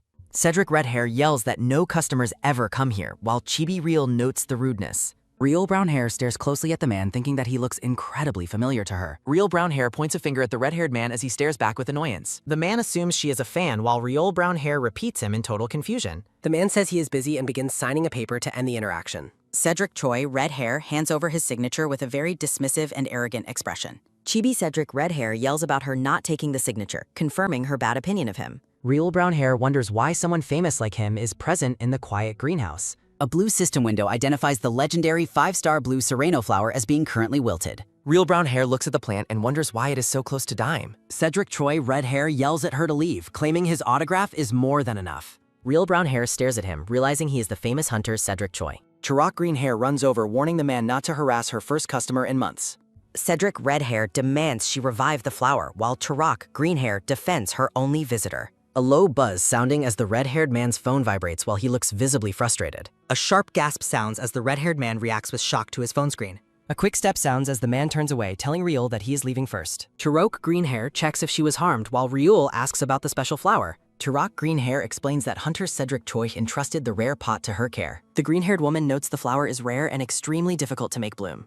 A flashback shows Cedric Red Hair rushing as he explains his desperate reasons for the treasure. A loud bang sounds as a door near the information desk is thrown wide open. A pained groan sounding as Rona Brown Hair lies in a hospital bed, hurting. Cedric Choi, red hair, leans over his sister Rona, asking if she is in much pain. Cedric Red Hair yells at medical staff to treat Rona properly as she suffers seizures. The red-haired man remains silent as his face reflects deep worry and internal struggle. Cedric Red Hair thinks blooming the flower could finally ease his sister's terrible suffering. The red-haired man feels completely powerless and frustrated that he cannot do anything to help. A soft sniff sounding as Cedric Redhair cries quietly into his clenched hand. The man desperately hopes his sister can endure her pain for just a little longer. A recruitment notice for various translation and editing positions appears above a chapter release announcement. A pained sounds as Ryul Brown Hair walks through the city at night. Real Brown Hair walks home frustrated that she ended up taking the gross carrot tooth freebie. Real Brown Hair decides she must carry the item because it feels too gross for her inventory. Real Brown Hair turns in surprise as someone calls out her name. Yuhyun Dark Hair peeks from behind a wall, greeting Ryul after hide-in. Real Brown Hair questions what Yuhyun is doing in the dark alleyway. A close-up reveals Yuhyun's dark hair flustered reaction to being spotted. A soft voice speaks as Yuhyun Dark Hair addresses the woman by name. Yuhyun pulls Real aside, asking for a moment of time. A frantic dash sounds as silver-haired twins run past, calling for him. Real Brown Hair suspects Yuhyun is abandoning the kids searching for him. The silver-haired twins express frustration at Yuhyun's attempt to avoid them. The twins corner Yuhyun, demanding he not try to escape again. A soft gasp sounds as Real Brown Hair peeks at the confrontational twins. A sharp crack sounds as Real's greeting leaves the twins frozen. A flashback shows a man establishing a strict no-touch rule. The silver-haired twins realize Real is the woman their leader mentioned. A sudden bow sounds as the twins enthusiastically greet Real Brown Hair. Real Brown Hair identifies them as the famous twin hunters of Chungra Guild. Narration details the twins' future identities as powerful, cold-hearted hunters. A grim vision depicts the older twins as blood-stained, ruthless warriors. Real Brown Hair introduces herself to the currently blushing and adorable twins. The silver-haired twins get flustered and argue over what to calm her. Real Brown Hair reflects on how such cute children eventually become gloomy. A soft strain sounds as the twins offer to carry her back. Yuhin Dark Hair decides to leave with Ryul while the Tun stay. A giant spiked tower rises into the night sky under the title. A soft heartbeat sounds as Ryul notices Yuyen's dark hair sly behavior. Real Brown Hair accuses Yuyen of using her to escape the twins. Yuhyun Dark Hair laughs off the accusation as they walk through town. Real Brown Hair recalls his earlier promise to visit her shop often. Yuhyun smiles warmly, overwhelming the woman with his handsome appearance. Real Brown Hair expresses deep concern for the young kid's outlay. Yuhyun Dark Hair looks serious as he reminds her they are hunters. Real Brown Hair insists that strong bodies do not equal strong minds. A small chime sounds as Ryul Brown Hair notices his pensive expression. A light grip sounds as Yuhyun Dark Hair carries her heavy bag. Narration explains that high-ranking hunters often lose their sense of humanity. Yuhyun Dark Hair asks if she still believes children always need protection. A close-up shows Yuyen's Dark Hair intense eye as he hears her. Real Brown Hair confirms that adults must always protect all children. A small hum sounds as Real asks why he looks so pensive. Chibi Real Brown Hair teasingly asked if he was moved by her. Yuhyun Dark Hair admits he was genuinely touched by her kind perspective. A sharp gasp sounds as Ryul reacts to his unexpected sincerity. Chibi Real Brown Hair worries that he took her playful joke seriously. A quiet hush sounds as the scene shifts to the night sky. Back at the cafe, Real Brown Hair feels relieved the topic changed. Yuyan Dark Hair stands at the counter, watching the woman work. Yuyen Dark Hair asks if the previous customer were a fishing vest. Yuyan Dark Hair inquires about when the man will try the menu. A heavy thud sounds as Yuhyun reveals he is free that day. Chibi Real Brown Hair happily invites Yuyen to try the new menu. The scruffy reporter lurks outside the door, noting that today is finally the day. He sits at the cafe counter with a serious expression, waiting to be served. Real welcomes the new customer with a bright and cheerful greeting. The man asks if he can finally try the special menu they discussed previously. Real happily confirms she can prepare the request for him immediately. Real heads to the kitchen while the reporter waits expectantly at the counter. A vibrant ice-filled lemonade garnished with lemon slices is served. Narration introduces the cafe's refreshing new lemonade menu item. The customer stares at the simple drink with total disbelief and confusion. He questions if this basic lemonade is truly the special menu she mentioned. A humorous vision shows Chibi Yuhyun strictly retraining the guild's over-enthusiastic fan club members. A promotional illustration features Ryul and Yuyen together as Chapter 39 begins. Real and the reporter appear in a transition panel announcing the next chapter's availability. The reporter insists he knows this is no ordinary cafe despite its appearance. He notes that the nation's top hunters visiting the shop is proof of its importance. He argues that cafes are never found in such dangerous, ruined locations. Ryul tries to laugh it off, claiming the man must be mistaken about her shop. She points to her pets, insisting they are just an ordinary cat and swine. A soft tisk sounds as the reporter points out that normal cafes lack monsters. Frustrated by the lack of a real deal, the man prepares to leave. He refuses to waste time while Ryul panics about losing her potential quest reward. Ryul reaches out and firmly catches the man's shoulder to stop his departure. She begs him to stay and try just a single sip of her creation. A pained sounds as the annoyed reporter begrudgingly takes a drink. He internally scoffs, wondering what could possibly be so special about the beverage. His eyes widen in sudden shock as the drink's true effects take hold. The reporter is struck by the realization that he has been living his life incorrectly. He reflects on his past aspirations as a journalist and his current clickbait career. He realizes his true purpose has always been within him as he tastes the lemonade. Tears well up as he discovers that true journalism lives within his heart. System windows announce a bond has been formed and the man's heart is purified. Chibi Real watches in complete bewilderment as the customer breaks down in tears. Yuhyun enters the shop, noting that Ryul already has a customer present. The reporter gasps in recognition, stunned to see the powerful hunter in person. Yuhyun greets the man casually while the reporter decides to leave in a hurry. The reporter vows to write only truthful articles as he departs the cafe. Real asks Yuhyun if he knows the man while reflecting on the odd encounter. Real returns to her work, promising to make Yuhyun's coffee after cleaning. Real recalls the quest reward and decides to check the latest Aether Wiki update. A blue system window provides instructions on how to bloom the blue Seleno flower. Real realizes this is the exact flower Choi Cedric has been trying to save. She notes how the system always provides information at the most convenient times. Real wonders if the system is operating with a very specific, hidden intention. She angrily concludes that the system's real goal is to work her to exhaustion. Real pushes her frustration aside to carefully study the flower's growth requirements. A girl with curly green hair and a beret looks on in total surprise. The green-haired girl urgently insists they go to the garden right now. She laments failing to revive the flower regardless of the methods she tried. Ryul watches the desperate girl cry, realizing how much the flower means to her. They arrive at the greenhouse where the red-haired Choi Cedric demands an explanation. Cedric recognizes Ryul, who sharply clarifies that she is not his fan. Cedric questions her intentions as she stands defiantly within the quiet greenhouse. Ryul claims she has discovered how to save the dying flower, shocking Cedric. Cedric angrily dismisses her claim, questioning how she could succeed where experts failed. Ryul demands a chance to prove herself as Cedric watches her in Tembri. Ryul challenges Cedric to consider how he will react if she actually succeeds.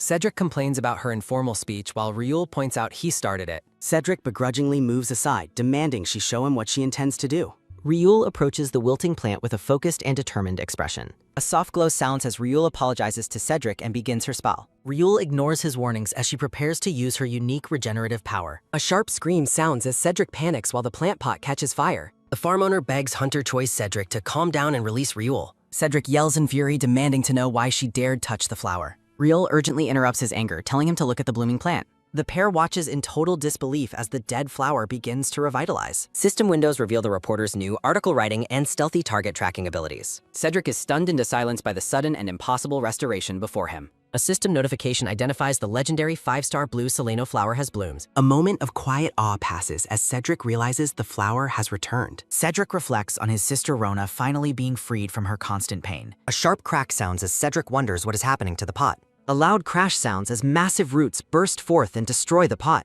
Cedric warns of an impending rift as the greenhouse begins to shatter around them. A soft gasp sounds as a dark void suddenly opens beneath Ryul's feet. Cedric and the farm owner watch in horror as Ryul is swallowed. The scene shifts as the portal consumes Ryul before their very eyes. A sharp scream sounds as someone falls through the dark and swirling abyss. A pained sounds as Ryul lands hard on a floor of tangled roots. Ryul investigates her dark surroundings, noting the bumpy floor and the terrible stench. A sharp scream sounds as another voice echoes through the dark, damp cave. A system alert confirms Ryul has entered the dangerous Monster Hell dungeon. A soft squelch sounds as a carnivorous plant monster devours a large insect. The predatory plant finishes its meal within the dark and oppressive root forest. Ryul weeps in terror, wondering if the dungeon will soon melt her alive. A soft thud sounds as Cedric appears, reminding her they must find the flower. Ryul is relieved to see Cedric, though they realize the farm owner is missing. Cedric questions her about the dungeon while Ryul insists she only wanted help.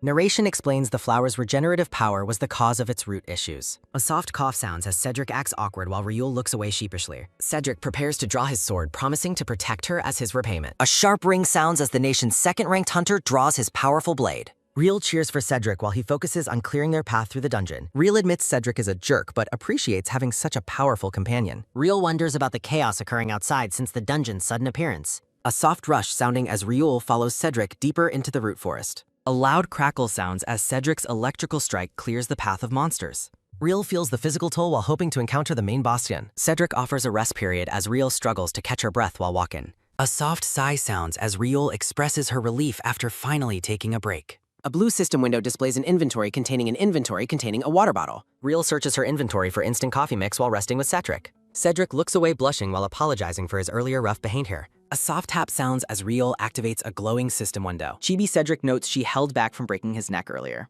Ryul's desperate wish for coffee triggers a reactive system notification. Ryul reflects that Cedric is kinder than news reports suggested. A sudden chime sounds as Ryul unknowingly wins a gacha item. The 4-star simple coffee making kit allows coffee preparation anywhere. Ryul admits the new tool is useful despite the missed animation. Cedric is baffled when Ryul offers coffee instead of a potion. A professional coffee set appears with a magical, sparkling flourish. Ryul proudly declares her identity as a cafe owner to Cedric. A system window describes the portable kit's coffee-making capabilities. Ryul promises Cedric he will understand the value after a taste. Ice cubes clink as they fall into a cup of coffee. Ryul presents a prepared cup with a bright and welcoming smile. 3-star iced Americano prevents stamina consumption during skill use. Cedric takes the cup, noting it's his first time drinking underground. Ryul considers making herself a vanilla latte to pass the time. Ryul asks about the young girl pictured on a phone screen. Cedric confirms the girl is his sister and his current wallpaper. Ryul realizes the girl is the 6th sister Chorok mentioned previously. A blue system window outlines the iced Americano's beneficial stamina buff. Coffee is poured as Ryul notes Cedric's unexpected doting nature. Ryul reflects on the meaning of a normal, caring family. A silver-haired man considers his future relationship with the sleeping girl. Ryul wonders if Kwon Ji-woon prefers their current awkward tension. Ryul remains seated on the ground deep in silent contemplation. Chorok trembles in terror as she witnesses the dungeon's awakening. A system notification officially confirms that a dungeon has opened. Authorities cordon off a massive glowing red pit in the greenhouse. Internal thoughts express shock that the dungeon seed actually awakened. A fanged man explains the integrated nature of the dungeon seed. He claims the seed provides nourishment for the blue tar. The fanged man offers the seed while Ryul questions her choices. Ryul ponders whether her relationships will remain awkward and strained. The Fanged Man describes the seed as a special integrated case. He details how the seed will revitalize the Blue Selena Far. Quan Ji-woon arrives as Chorok and guards react in shock. Ji-woon looks worriedly at the scene and asks about the status. A heavy thump sounding signals the arrival of a powerful presence. Chorok is stunned to see the White Silver Guild's top hunter. A report confirms a civilian named Riol is trapped inside. Ji-woon prepares to enter despite warnings that Cedric is inside. A guard frantically warns Ji-woon that he cannot enter the rift. The glowing red rift poses a permanent danger to anyone entering. Ji-woon questions why such a dangerous artificial rift exists here. Chorok stammers as Ji-woon demands to know how this happened. Ji-woon orders an immediate investigation of the farm and its management. Cedric and Riol discover the elusive flower deep within the dark forest. A system window identifies the B-rank plant-type monster as Monster Hell. A shockwave clears the area as Cedric complains about the annoying dungeon. Cedric battles ferociously while Riol cheers for their impending escape. Cedric confidently predicts that their exit route will open very soon. A sharp crack sounds as the monster's damaged parts begin reattaching. Cedric yells for the monster to die as he repeatedly attacks. Cedric is shocked that the monster revives instantly without a cooldown. Riol watches in terror as a massive, gnarled branch approaches her. Riol discovers the reason for the monster's constant, unnatural regeneration.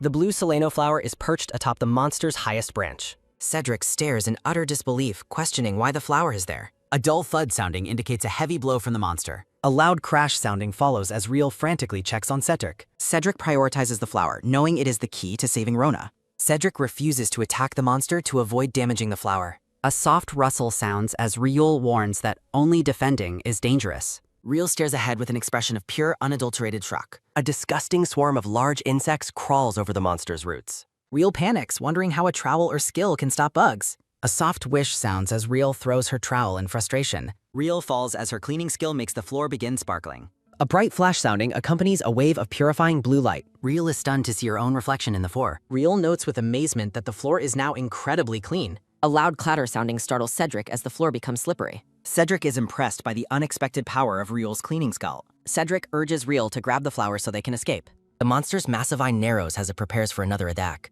A sharp rattle sounding marks the arrival of a wooden prison. Cedric is annoyed that the monster still has enough power left. The monster threatens them while Riol plans to detach the flower. Riol checks her skill list and notices the barista's extraction ability. Riol wonders if she can extract the flower without damaging it. Riol asks Cedric how long it's been since they drank coffee. Riol asks Cedric to briefly open a way through the prison. A low rumble sounds as Riol insists there is no time. A sharp slice sounding follows as Cedric cuts through the wooden bars. A quick dash sounding marks Riol's jump toward her only chance. Riol activates her barista's extraction skill with a focused, loud shout.